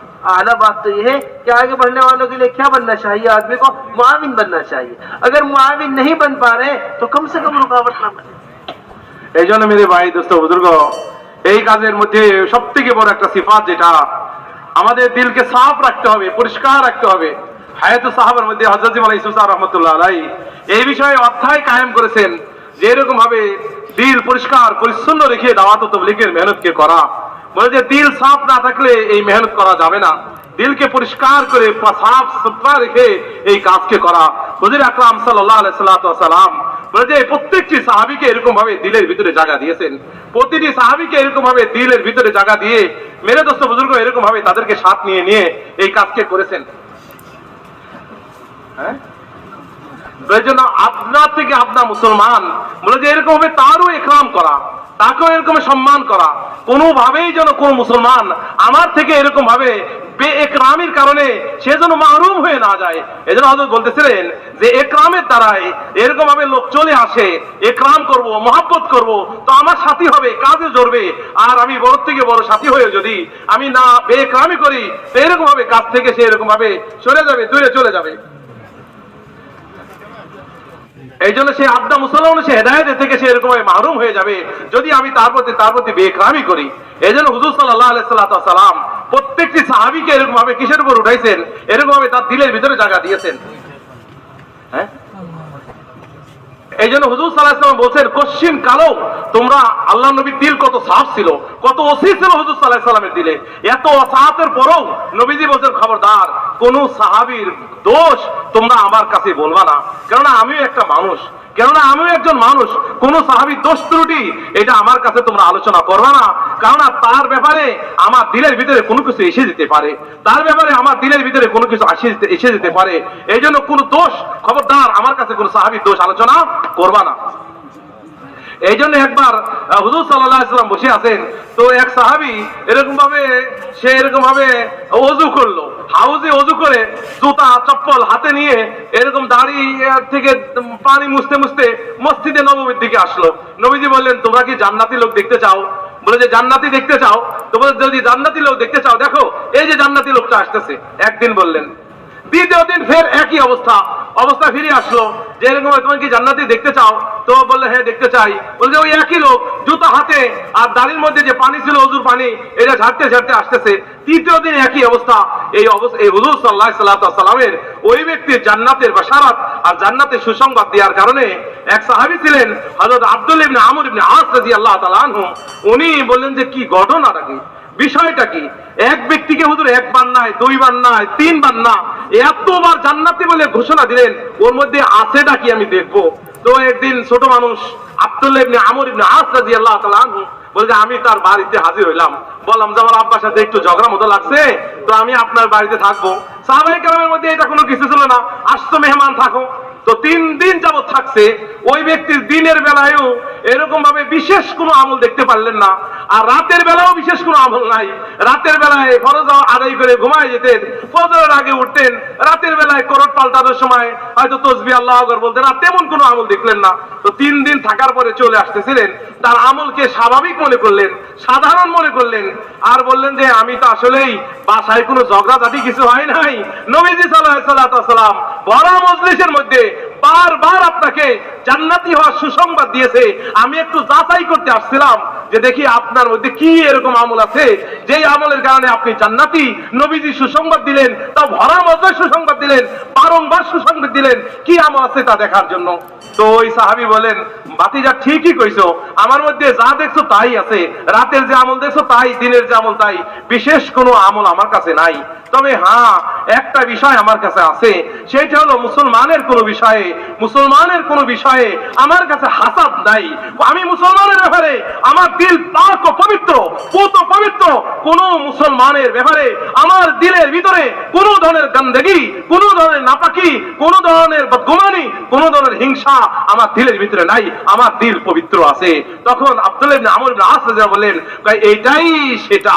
হায়াত সাহাবার মধ্যে ঘটনা আছে, হ্যাঁ এই যে আপনার দিল পুত পবিত্র, কোন মুসলমানের ব্যাপারে আপনার দিলের ভিতরে কোন ধরনের কোনো কিছু নাই, বিদ্বেষ হাসাদ নাই। বলে যে এটা এই কারণেই আল্লাহর নবী ভরা মজমায় আপনাকে জান্নাতি হওয়ার সুসংবাদ দান করেছেন।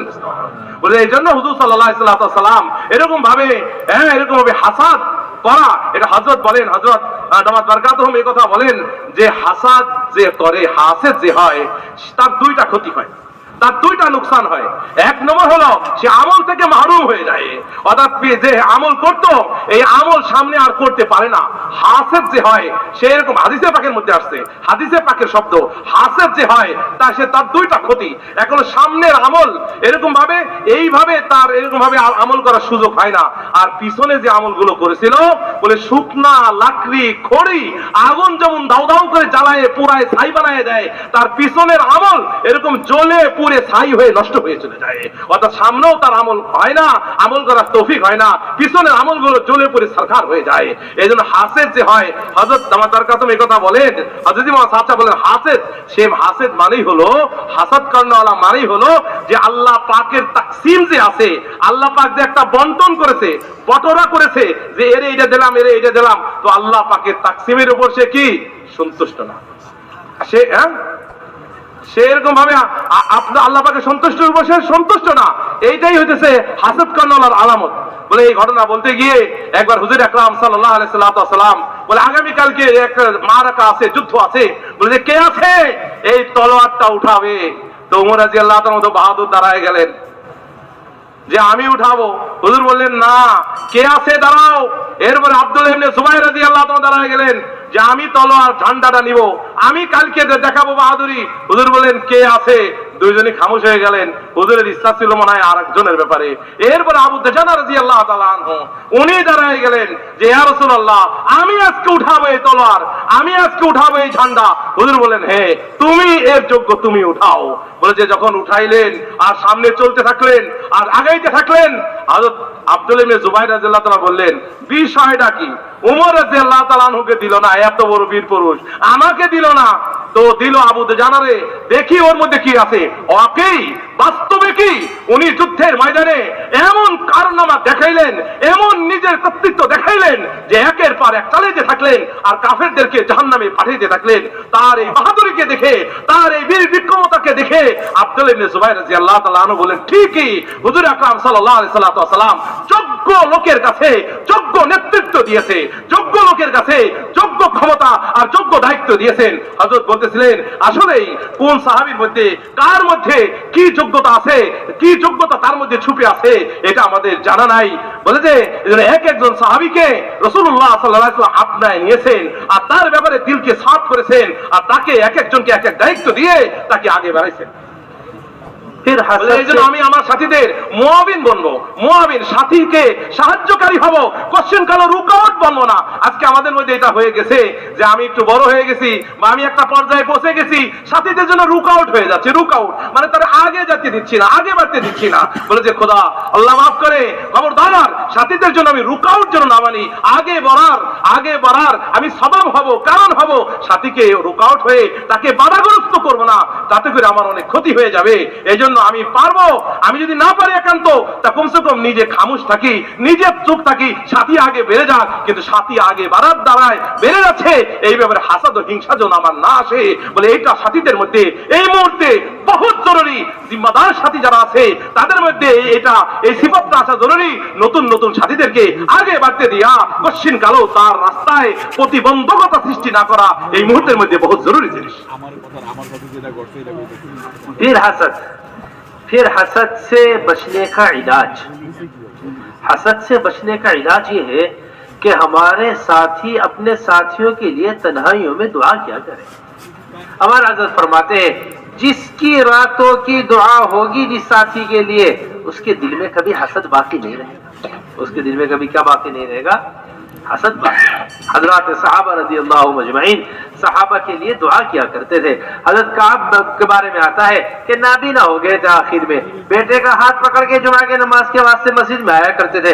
मस्जिद में कदम रखते ही हाथ उठा लिया करते थे दुआओं के वास्ते और दुआ करते ए अल्लाह असद इब्ने जुरारा की मग़फ़िरत फरमा दे, ए अल्लाह असद इब्ने जुरारा की मग़फ़िरत। एक जुमा गुजर गया, दूसरा जुमा गुजर गया, तीसरा जुमा गुजर गया, बेटा बड़ा नाराज, अब्बा जी लेके मैं आता हूँ मस्जिद में, नमाज में पढ़वाता हूँ आपकी, आप दुआ करते हैं असद इब्ने जुरारा की मग़फ़िरत फरमाते। बेटे मुझे याद आ जाता है सबसे पहला जुमा हमने असद इब्ने जुरारा के साथ पढ़ा था, मुझे वो जुमा याद आ जाता है, इस वास्ते में हर जुमा में उसकी मग़फ़िरत की दुआ करता। हमें तो भी याद भी नहीं कुछ, किसने हमारे साथ चिल्ला लगाया, किसने चारमार लगाया, हमारा फला साथी कहाँ चला गया जो हमारे साथ था, हमें याद नहीं रहता। आज बिलाल रज़ी अल्लाह ताला वो हैं जिन्हें सबसे ज्यादा तकलीफ मक्के के अंदर पहुंचाई गई, कोड़े मारे जाया करते थे, रेत के ऊपर लिटाया जाया करता था, तरह तरह की तकलीफें इन्हें पहुंचाई जाया करती थी। मदीने मुनव्वरा ये मामूल था इनका कि मस्जिद नबवी के पास एक ऊंचा घर था, ये ऊंचे घर पर खड़ा होकर फजर की अजान दिया करते थे। ये रोजाना का मामूल था कि फजर की अजान के इंतजार में बैठे रहते, जब सुबह तुलुए सादिक होती उठते, एक अंगड़ाई लेते और दुआ करते खड़े होकर, अल्लाहुम्मा हदी कुरैश, अल्लाहुम्मा हदी कुरैश, अल्लाहुम्मा हदी कुरैश। ये दुआ करके कुरैश की हिदायत मांगते, फिर अजान शुरू, फिर अजान क्या करते, फिर अजान शुरू करते। तो मेरे मुहतरम दोस्तों, अपने साथियों को साथ लेकर चलने का जज्बा होना चाहिए। इस्तिगना जो है वो अल्लाह की जात को ज़ेबा देता है। हम तालिब हैं, हम मुस्तगनी नहीं हैं। हजरत ने मौलाना इलियास बाराबंकी जो थे, उन्होंने हयातुस सहाबा के जेल में इल्म के बाब में हजरत मौलाना इलियास साहब रहमतुल्लाह अलैह का एक मक़ूला नकल किया है। बाकी पुराने काम करने वालों के वास्ते बड़ी बुनियादी चीज ये लिखते हैं कि 3 किस्म के लोग होते हैं काम में। कितने किस्म के? 3 किस्म। एक होते हैं तालिब, एक होते हैं कानिअ, एक होते हैं नाकिद। एक क्या होते हैं? नाकिद। 2 किस्म महरूम हो जाती है, एक किस्म तरक्की करती है। 2 किस्म क्या हो जाती है?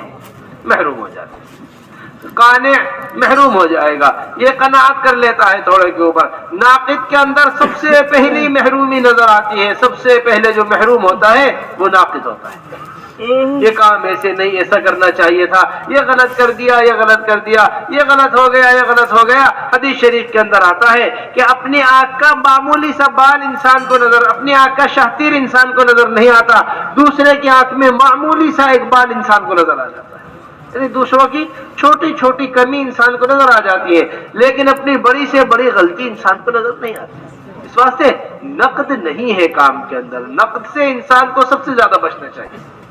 एक साहब जी मौलाना यूसुफ साहब रहमतुल्लाह अलैह के पास आए, आकर कहने लगा फला आदमी के अंदर ये बुराई है, फला आदमी के अंदर ये कमी है, फला आदमी ने ये गलती की है, फला आदमी से ये हुआ है, ये हुआ है, ये हुआ है। हजरत सारी बात सुनकर कहने लगे, मुझे तो हैरत है, इतनी कमियां एक आदमी के अंदर, इतनी बुराई एक आदमी के अंदर, फिर भी न जाने उसका और अल्लाह तबारक व तआला का कैसा ताल्लुक है कि अल्लाह इन सब चीजों के बावजूद उससे काम ले रहा है। अल्लाह इन सब चीजों के बावजूद क्या है? देखो तो सही, बंदे का अल्लाह से क्या ताल्लुक है? ये अल्लाह और बंदे का दरमियानी मामला है, हमें दरमियान में दखल देने की जरूरत नहीं। इस वास्ते बड़ी अहम बात है अपने साथियों को कुर्बत पैदा करनी, अपने साथियों को मोहब्बत से साथ लेकर चलना। ये तजस्सुस से और गलतियां तलाश करने से अपने आप को बचाना चाहिए। बड़े मजे का वाक़या इसमें हयातुस सहाबा के अंदर नकल किया। उमर रज़ी अल्लाह ताला का मामूल था, रात में गश्त किया करते थे, अहवाल लिया करते थे रियाया के क्या अहवाल है। एक मर्तबा गश्त करते करते एक घर के ऊपर पहुंचे, अंदर से कुछ आवाजें सुनाई गई, दीवार फलांग के घर के अंदर गए, घर के अंदर जाकर देखा एक बड़े मियाँ बैठे हुए शराब पी रहे हैं, एक नौजवान लड़की उनके सामने नाच रही है। उमर इब्न खत्ताब रज़ी अल्लाह ताला फरमाने लगे कि ऐसा बुरा मंजर मेरी आंख ने कभी नहीं देखा। बड़ी मैंने देखा अमीरुल मोमिनीन सामने, उमर इब्न खत्ताब रज़ी अल्लाह ताला सामने खड़े हुए। बड़े मियाँ कहने लगे, देखो अगर मुझसे एक गलती हुई है तो आपसे 3 गलतियां हुई हैं। सबसे पहली गलती ये हुई है कि आप दरवाजे से नहीं आए, आप दीवार फलांग कर अंदर आए। नंबर दूसरी गलती ये हुई है कि आपने जो है इजाजत नहीं ली अंदर आने की, बगैर इजाजत लिए अंदर आए। नंबर तीसरी बात ये हुई है कि आप मुसलमान का है तलाश कर रहे हैं। अब्दुल्लाह इब्न मसऊद इस वक्त साथ थे। उमर इब्न खत्ताब को अपनी गलती पर इतनी नदामत हुई कि रोते हुए निकले और रोने की आवाज इब्न मसऊद तक न पहुंचे, अपने मुंह के अंदर कपड़ा घुसा लिया उमर इब्न खत्ताब रज़ी अल्लाह ताला अन्हु ने कि इब्न मसऊद को पता न चल जाएगा। इस तरह हुआ करता था, ऐसी मोहब्बत अपने रियायत से हुआ करती थी, ऐसी अपनी फिक्र हुआ करती थी। इन बड़े मियाँ ने हज़रत उमर रज़ी अल्लाह ताला की मजलिस में आना छोड़ दिया। पहले ये मजलिस में आया करते थे, इन्हें डर था कि कहीं आएंगे मैं मजलिस में, मैं आकर बैठूंगा, उमर इब्न खत्ताब रज़ी अल्लाह ताला अन्हु कहेंगे, वो गलती याद दिलाएंगे, लोगों के सामने रुसवाई होगी, लोगों के सामने बुराई होगी। एक लंबा जमाना गुजर गया, मजलिस में इन्होंने आना बंद कर दिया। एक लंबे जमाने के बाद ये मजलिस में आकर बिल्कुल खामोशी से पीछे दूर बैठ गए। उमर इब्न खत्ताब रज़ी अल्लाह ताला की नजर पड़ी इनके ऊपर, इनको बुलवाया अपने पास। बड़े मियाँ ने कहा बस अब तो हो गई बात, उमर इब्न खत्ताब ने करीब बुलवाया, बड़े मियाँ करीब आए, कहा और करीब आ जाओ, और करीब आए, कहा और करीब आ जाओ। रिवायत के अंदर आता है इतने करीब कर लिया उनके मुंह को कि अगर उनके कान का लुकमा बनाना चाहते कान का लुकमा बना ले। उनके कान ने कहा बड़े मियाँ मैंने उस दिन वाली बात किसी को नहीं बताई, मैंने उस दिन वाली बात किसी को नहीं बताई।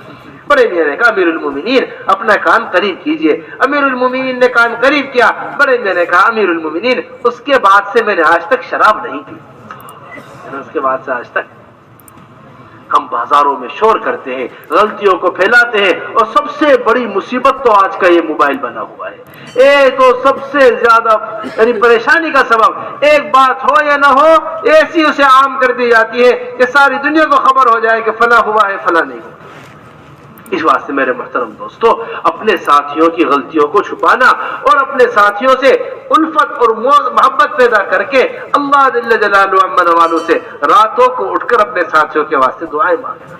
हुजूर अकरम सल्लल्लाहु अलैहि वसल्लम मुनाफिकीन के वास्ते इस्तिग़फार किया करते थे, इन्नल मुनाफिकीन फी दरकिल अस्फल, जो दरके अस्फल में होंगे, दोज़ख के सबसे निचले गड्ढे के अंदर होंगे। जो कुफ्फार से ज्यादा शदीद है मुनाफिकीन इस्लाम के वास्ते, उनके लिए कह रहे कि अगर 70 से ज्यादा मुझे इस्तिग़फार की मोहलत मिल जाए तो इजाजत मिल जाए, मैं इनके लिए 70 से ज्यादा मरतबा इस्तिग़फार करूं। कितने ज्यादा?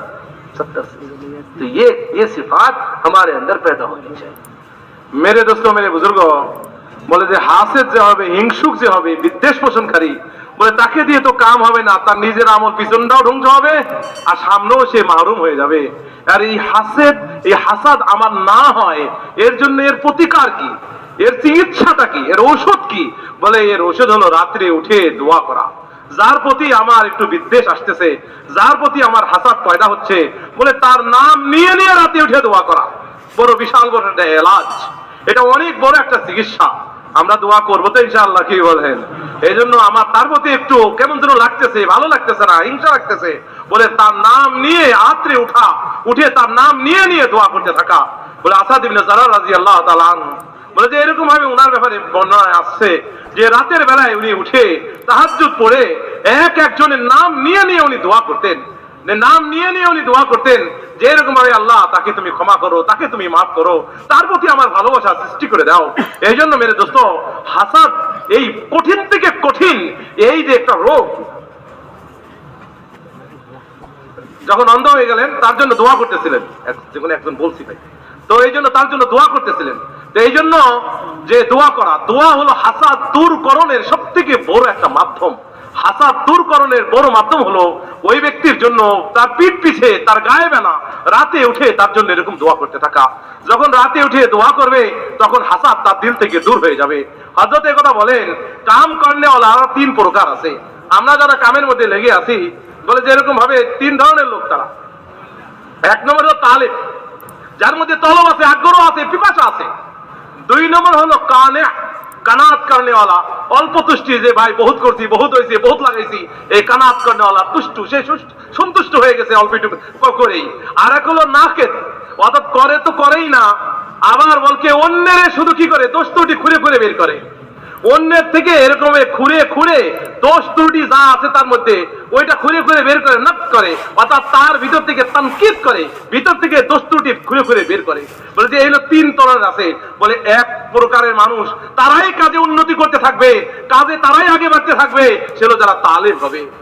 এই মেহনতের তালিব যারা হবে, দিলের ভিতরে পিপাসা থাকবে, দিলের ভিতরে তার এরকম ভাবে তলব থাকবে, আগ্রহ থাকবে, পিয়াসা থাকবে, আমার দরকার, আমার প্রয়োজন, এই পিয়াসী ব্যক্তি, তালেব ব্যক্তি, সে আগে বাড়তে থাকবে। আর যে কানে হবে বহুত করছি, বহুত হয়েছে, বহুত সফর হয়েছে, বলে সেও আগে বাড়তে পারবে না, মাহরুম হয়ে যাবে। আর যে নাকে ভাবে নক করবে, অন্যের দোষ ত্রুটি খুঁজতে থাকবে, বলে যে এরকম হবে, সেও খুঁড়ে খুঁড়ে বের করবে, বলে সেও এই কাজ থেকে মাহরুম হয়ে চলে যাবে। এই জন্য মেরে দোস্ত মেরে বুজুর্গ যে আমাকে তো তলবের সাথে এই কাজের মধ্যে জুড়ে থাকতে হবে। এই জন্য হুজুর সাল্লাল্লাহু আলাইহি ওয়াসাল্লাম এই জন্য ঘটনা বলতেছেন যে সাইয়েদনা উমর রাদিয়াল্লাহু তাআলা আনহু বলে যে এরকম ভাবে কি করছেন যে একবার উনি আমিরুল মুমিনিন রাতের বেলা উঠে এরকম ভাবে চলতেছিলেন, যে দেখি কে কি করে। আমিরুল মুমিনিন তো উচিত হবে যে রাতের বেলার অবস্থাটা কি জানার জন্য। তো যে একবার কোনো মতো গোপন ভিত্তিতে, গোপন সংবাদের ভিত্তিতে খবর পাইলো যে অমুক দেওয়ালের মধ্যে, অমুক ঘরের মধ্যে এরকম কোন একটা গুনার কাজ হচ্ছে, শরাব টরাব মনে হয় পান করতেছে। তো ওমর রাদিয়াল্লাহু তাআলা একটু জারি কিসমের ছিলেন, বাহাদুর ছিলেন। আমিরুল মুমিনিন করছে কি, দরজাটা না খুলে, ইজাজত না নিয়েই দরজা টপকায়ে উপর দিয়ে চলে গেছে। দরজা টপকায়ে উপর দিয়ে গিয়ে দেখে যে বুড়া মিয়া কি করতেছে, শরাব পান করতেছে। ওমর রাদিয়াল্লাহু তাআলা দেখে তো সেই রকম করান্বিত, রাগান্বিত হয়ে গেছে। তো ওই বুজুর্গ বুড়া ব্যক্তি, ওই বৃদ্ধ বলল, হে আমিরুল মুমিনিন, আমি একটা অন্যায় করছি, ছিল শরাব খাচ্ছি, আগেই অভ্যাস ছিল, শরাব খাচ্ছি। আপনি তিনটা অন্যায় করছেন, তিনটা। আপনি তিনটা অন্যায় করছেন। এক নম্বর হলো দরজা দিয়ে ঢোকার কথা কোরআনের মধ্যে বলছেন যে তোমরা ঘরে দরজা দিয়ে ঢোকো, দরজা দিয়ে প্রবেশ না করে দেওয়াল টপকায় ঢুকছেন, এক। দুই নম্বর ইজাজত নিয়ে ঢোকার কথা বলা হয়েছে কোরআনের মধ্যে, আপনি ইজাজত ছাড়া, অনুমতি ছাড়াই ঢুকছেন। আর তিন নম্বর বিষয় হচ্ছে হলো মানুষের দোষ ত্রুটি দেখা, খুঁজে খুঁজে বের করা, নকদ করা, বলে এইটা নিষেধ করা আছে, আপনি দোষ খুঁজে খুঁজে বের করতেছেন। বলে এই কথা শোনার পরে দেখেন আমিরুল মুমিনিন ইচ্ছা করলে কত কথাই নিতে পারতেন, বদলা নিতে পারতেন। বলে যে আল্লাহর ভয়ে যখন হক কথা সামনে আসছে, হক কবুল করার কি এক যোগ্যতা ওমর রাদিয়াল্লাহু তাআলার মধ্যে, বলে সাথে সাথে কান্নায় ভেঙে পড়লেন, হিসকে মরে কাঁদতেছিলেন। আর সাথে হযরত আব্দুল্লাহ ইবনে মাসউদ রাদিয়াল্লাহু তাআলা আনহু ছিলেন, যাতে করে টেন না পায় কাঁদার অবস্থা, এই জন্য নিজের চাদর দিয়ে চেহারাকে ঢেকে হিসকি মরে কাঁদলেন যে আমি তো আসলেই তিনটা অন্যায় করে ফেলেছি, দেওয়াল টপকায় তার ভিতরে গিয়েছি, ইজাজত ছাড়াই প্রবেশ করেছি, আর তার দোষ ত্রুটি খুঁজে বের করছি। বলে যে এই কথা বলা শুরু করলেন, এরপরে কাঁদতেছিলেন, এরপরে বের হয়ে চলে আসলেন। ওই বুড়া মিয়া শরমে লজ্জায় অনেক দিন হয়ে গেছে ওমর রাদিয়াল্লাহু তাআলার মজলিসে আর যায় না। অনেক দিন পরে ওমর রাদিয়াল্লাহু খবর দিলেন। যেদিন খবর দিলেন কাছে আসার, বুড়া মিয়ার তো মোটামুটি খবর হয়ে গেছে, না জানি আজকে কি না কি হয়। ওই দিন তো দেখেছিল আমার শরাব পান করা। বলে যে কাছে ডাকলেন, বলে আরো কাছে আসো। কাছে ডাকলেন, আরো কাছে আসো। বলো কান কাছে দাও, বলে আরো কাছে দাও। ভাই এত কাছে কান নিল, মনে হয় যেন কানটা লুকমা বানায় খেয়ে ফেলবে, মুখের কাছে নিল, এত কাছে নিল। নিয়ে বলল, বুড়া মিয়া শোনো, ওই দিন যে তুমি একটা অন্যায় করছিলা, খোদার কসম ওই অন্যায়ের কথা আমি কাউকে কোনোদিন আর বলি নাই, কাউকে বলি নাই তোমার এই দোষের কথা। তখন ওই বৃদ্ধ বললেন, আমিরুল মুমিনিন আপনিও কানটা একটু কাছে নেন, আমিও আপনাকে একটা সুসংবাদ শোনাই। ওই দিনের পর থেকে খোদার কসম আমি আর শরাব পান করি নাই কোনোদিন। মেরে দোস্ত, দোষ নাই কার মধ্যে, দোষ খুঁজে বের করা লাগবে না, নকদ করা যাবে না।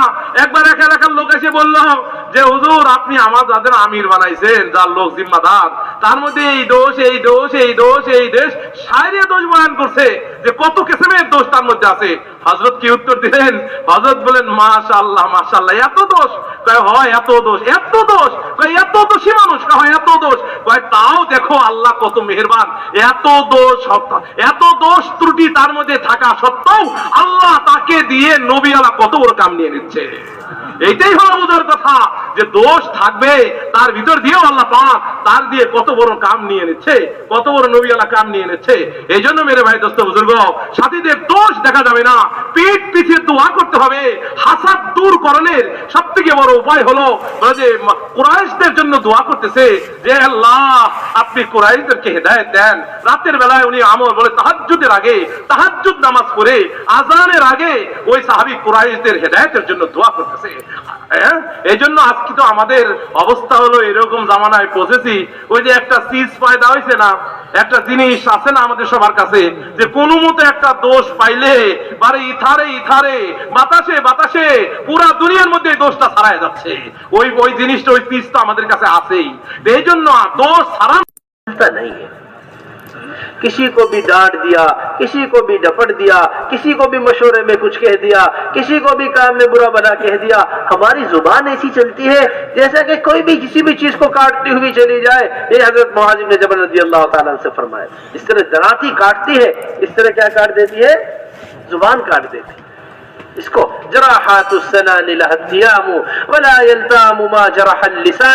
जुबान के हथियारों से लगे हुए जख्म भर जाते हैं, हथियारों से लगे हुए जख्म भर जाते हैं। जो जख्म जुबान से लगते हैं उनके लिए कोई मरहम नहीं होता, वो जख्म नहीं भर पाते, वो जख्म नहीं ना, वो तो हम नहीं जान पाते। इस वास्ते नरमी होनी चाहिए मिजाज के अंदर। ये नरमी का मिजाज सबको अपनी तरफ खींच लेता है। हुजूर अकरम सल्लल्लाहु अलैहि वसल्लम की मिजाज में बेहद नरमी थी। ज़ैद इब्न साना इसी नरमी को आजमाने के वास्ते आए थे। ये नरमी हुजूर अकरम सल्लल्लाहु अलैहि वसल्लम की देखकर मुतासिर हुए थे। अना लकुम बिमंजिलतिल वालिद उअल्लिमुकुम, मैं तुम्हारे लिए बाप का दर्जा रखता हूँ दीन को सिखाने में। उलमा ने लिखा है इस हदीस के ज़ैल में कि बाप वाली शफकत होनी चाहिए, बाप वाली शफकत होनी चाहिए मुअल्लिम के अंदर सिखाने।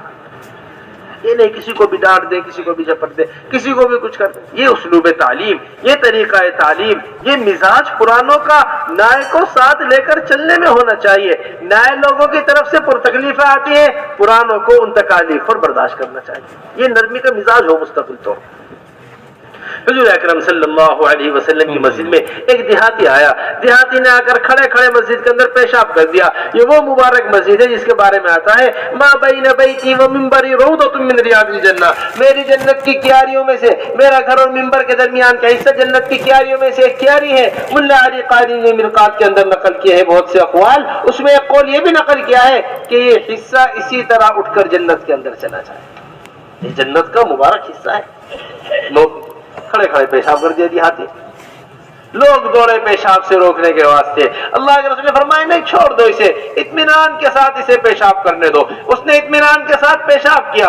हुजूर अकरम सल्लल्लाहु अलैहि वसल्लम ने उसको बुलाया और उससे बुलाकर ये कहा, देखो ये मस्जिदें पेशाब पेखाने के वास्ते नहीं बनाई जाती, मस्जिदें तो नमाज के वास्ते बनाई जाती हैं, तस्बीहात के वास्ते बनाई जाती हैं, जिक्र तस्बीहात के वास्ते बनाई जाती हैं। ये पेशाब पेखाने का अब ये उसलूब तालीम, तरीका तालीम लेकर गया हुजूर अकरम सल्लल्लाहु अलैहि वसल्लम और अपने कौम में जाकर कहता है वल्लाहि मा दरबनी वल्लाहि मा कहरनी वल्लाहि मा शतमनी, अल्लाह की कसम ने मुझे झिड़का, अल्लाह की कसम ने मुझे मारा, अल्लाह की कसम ने मुझे बुरा भला कहा। मैं सबसे बेहतरीन अखलाक वाले की तरफ से तुम्हारे पास दावत लेकर आ रहा हूं। मेरे मोहतरम दोस्तों, मेरी इस बात को हमेशा याद रखिएगा आप, साथियों की बेइकरामी सलाहियतों को ज़ाय कर देती है।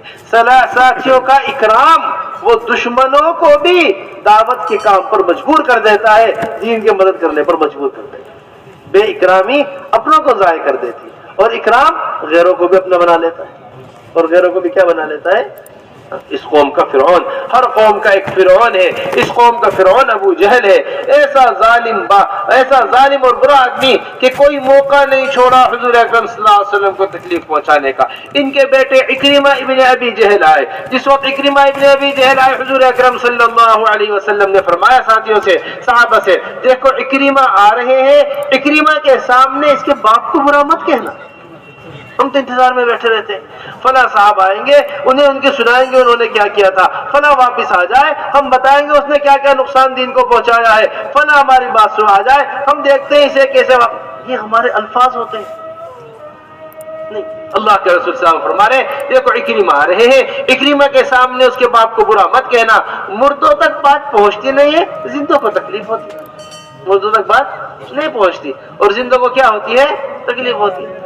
इक्रिमा आए, हुजूर अकरम सल्लल्लाहु अलैहि वसल्लम ऐसा उछल कर मिले कि जिसमें मुबारक के ऊपर जो चादर थी वो गिर गई इक्रिमा के इकराम में। जब इक्रिमा ने इकराम देखा, फौरन कहने लगे, या रसूल अल्लाह, मैं आज से मुजाहिद हूँ, या रसूल अल्लाह, मैं आज से मुहाजिर हूँ, या रसूल अल्लाह, आप हाथ बढ़ाइए, मैं बैत करना चाहता हूँ। जितना घोड़ा मैंने इस्लाम को मिटाने के लिए दौड़ाया था, उससे डबल घोड़ा इस्लाम को फैलाने के लिए दौड़ाऊंगा। जितना माल मैंने इस्लाम को मिटाने के लिए खर्च किया था, उससे डबल माल इस्लाम को फैलाने के लिए खर्च किया। मेरे मोहतरम, समझिए हमारी इस बात कि हमारे साथियों के अंदर नरमी का मिजाज हो, हमारे साथियों के अंदर मोहब्बत से साथ लेकर चलने का मिजाज हो, हमारे साथियों के अंदर दरगुजर का मिजाज हो। এই জন্য মেরে ভাই দোস্ত বুজুর্গ, আমাদের এই কাজের মধ্যে সবথেকে বড় বিষয় হলো ফাবিমা রাহমাতাম মিনাল্লাহি লিনতা লাহুম ওয়ালাউ কুনতা ফাজ্জান গালিজা লানফাজ্জু মিন হাওলিক ফাআফু আনহুম ওয়াস্তাগফির লাহুম ওয়াশাবিরহুম ফিল আমর। বলে এই কাজের মিজাজে নবুয়ত হলো লিনাত আর নরমিয়াত। বলে যে এরকম ভাবে এটা হলো এই কাজের সবথেকে বড় মিজাজ। বলে নরম ভাষাভাষী হইতে হবে, শক্ত হওয়া যাবে না, জবানের শক্ত হওয়া যাবে না।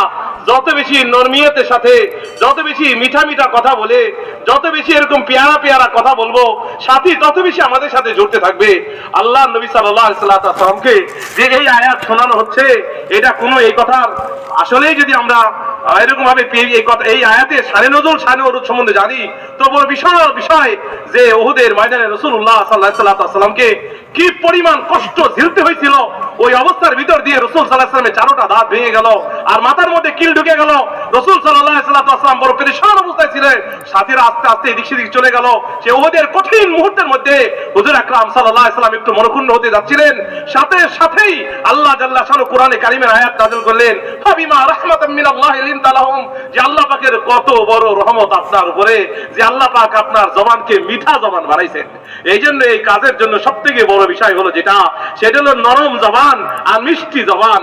বলে যে মিষ্টি মিষ্টি ভাষায়, নরম নরম ভাষায় মেরে ভাই দোস্ত বুজুর্গ এই দাওয়াতের মেহনত করা, কঠোর ভাষায় নয়, শক্ত ভাষায় নয়। বলে শক্ত ভাষা মানুষকে এরকম ভাবে সেট করে নেয়। হযরত মুআয ইবনে জাবাল রাদিয়াল্লাহু তাআলা বলেন যে মানুষের মুখের শক্ত ভাষা বলে যে এত শক্ত হয়, বলে যে এটা এরকম ভাবে করাত দিয়ে কাটলে যেরকম কষ্ট হয়, ছুরি দিয়ে ধারালো ছুরি দিয়ে কাটলে যেমন কষ্ট হয়, মানুষের জবান অনেক সময় তার থেকে বেশি মানুষের দিলে কষ্ট লাগে। যারা হাত সিনানু লাহাল তিয়ামু ওয়ালাল তিয়ামু মা জারাহাল লিসানু, বলে যে এরকম ভাবে যদি তলোয়ারের আঘাত সেরে যায়, তার ওষুধ দিলে সেটা একদিন না একদিন সুস্থ সেরে যায়, দাগ কেটে যায়, ঠিক হয়ে যায়। কিন্তু জবানের কষ্ট যদি একবার দিলে কারো লাগে, বলে যে এই কষ্ট, এই তলোয়ারের কষ্ট, জবান নামে তলোয়ারের কষ্ট, বলে এটা আর কখনো এরকম ভাবে ঠিক হয় না, সারে না। এই মনের কষ্ট আর ব্যথা দিল থেকে কখনো মুছে না। এই জন্য মেরে ভাই দোস্ত বুজুর্গ, হুজুর আকরাম সাল্লাল্লাহু আলাইহি ওয়াসাল্লাম এরকম ভাবে নরম ভাবে এরকম ভাবে কথা বলতেন। সাহাবায়ে কেরাম রাদিয়াল্লাহু তাআলা আজমাইনদের কথা শুনাইলেন। ওই যে যায়েদ ইবনে সানার বিষয়টা গেল, বলে যে আসলে তো হুজুর সাল্লাল্লাহু আলাইহি ওয়াসাল্লামকে যাচাই করার জন্যই, কিন্তু ওরা যারা শব্দ কথা বলছিলেন, ওই শব্দ কথা বলার কারণে আবার 20 সা খেজুরও তাকে দিয়ে দিয়েছে।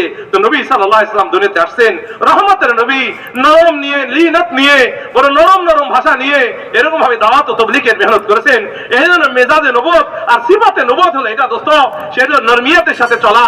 বলে মশারার মধ্যে এরকম কথা বলে দিয়া যে মানুষের দিল ছিঁড়ে যাচ্ছে, এত শক্ত কথা বলে দিলাম যে সাথীর মন ভেঙে চুরচুর হয়ে যাচ্ছে, মানুষের হৃদয়টা এরকম ভেঙে যাচ্ছে, এরকম মশারার মধ্যে আমি কথাগুলো বলে দিলাম।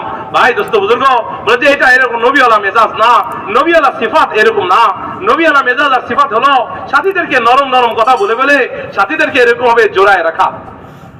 হযরত ওমর রাদিয়াল্লাহু তাআলা আনহু আর আব্বাস রাদিয়াল্লাহু তাআলার মধ্যে একবার কিছুটা কোন একটা বিষয়ে কথা হয়ে গেল, একটু আপসের মধ্যে কথা হয়ে গেল। তো হযরত ওমর রাদিয়াল্লাহু তাআলা আনহু আব্বাস রাদিয়াল্লাহু তাআলাকে এই কথা বললেন যে হে আব্বাস, হে আম্মের রাসূল, হে হুজুরের চাচা, আপনি এই কথা শুনেন। খোদার কসম করে বলতেছি, আমার আব্বা খাত্তাব মুসলমান হইলে যতটুকু খুশি না হইতাম, হে আব্বাস আপনি মুসলমান হতে আমি তার থেকে 1000 গুণ বেশি খুশি হয়েছি।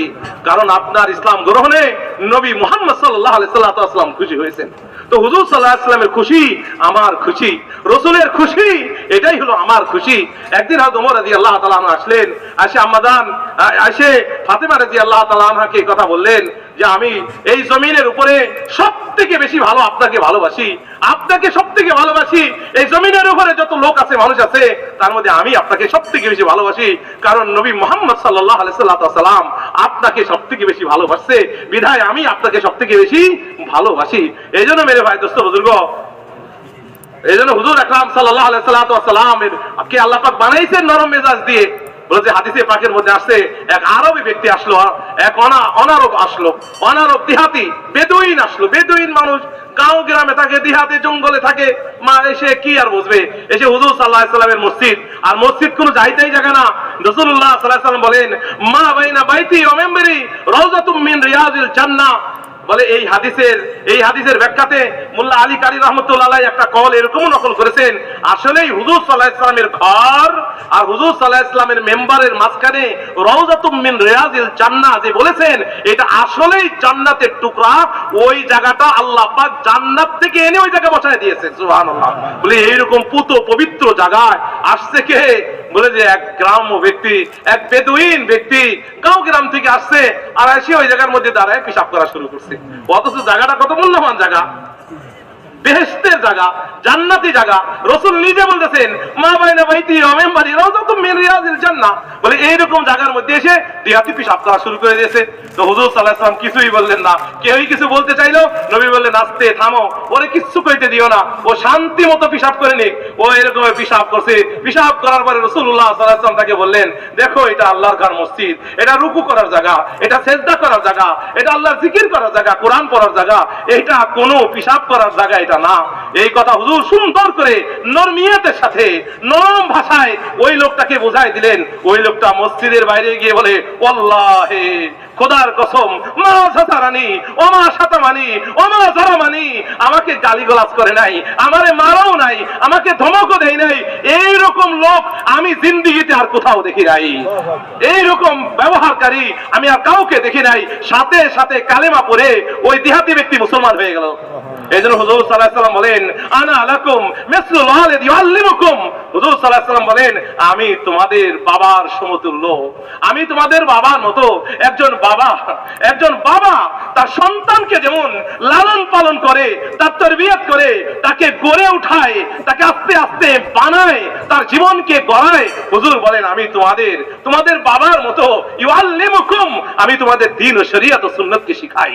এইজন্য মেরে ভাই দোস্ত বুজুর্গ, বাবার শফকত আর বাবার মুহাব্বত বেটার প্রতি যেরকম থাকে, বলতে হুজুর সাল্লাল্লাহু আলাইহি ওয়াসাল্লাম উম্মতকে এরকম আদর করে, সুহাগ করে, প্যার করে, মুহাব্বত করে এক একজন উম্মতকে বানাচ্ছিলেন হুজুর সাল্লাল্লাহু আলাইহি ওয়াসাল্লাম। এইজন্য মেরে ভাই দোস্ত বুজুর্গ, এই কামের মেজাজি হলো যেরকম মুহাব্বত এবং আদব করে, আদর করে, শফকত করে মানুষকে নরম নরম কথা বলে বানানো। বলে যে এই উম্মতের আবু জেহেলকে জানেন? এই উম্মতের আবু জেহেল হলো, বলে এই উম্মতের ফিরাউনকে জানেন? এই উম্মতের ফিরাউন হলো আবু জেহেল। মরছে, কাফের হয়ে মরছে।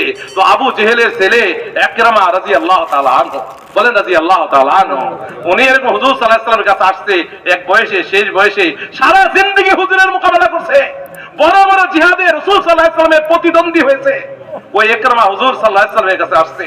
আসার খবর শুনে নবীজি সাহাবাদেরকে বলতেছে দেখো খবরদার, এই ইকরামার বাবার নিয়ে কেউ খোঁটা দিবা না। ইকরামার বাবা যে আবু জেহেল, ওর নিয়ে কেউ কিছু খারাপ গালমন্দ করবে না, কারণ সে তো মরে গেছে। যে ব্যক্তি মরে গেছে তার গালি দিলে কি শুনবে? তার কবরে কি গালি পৌঁছবে?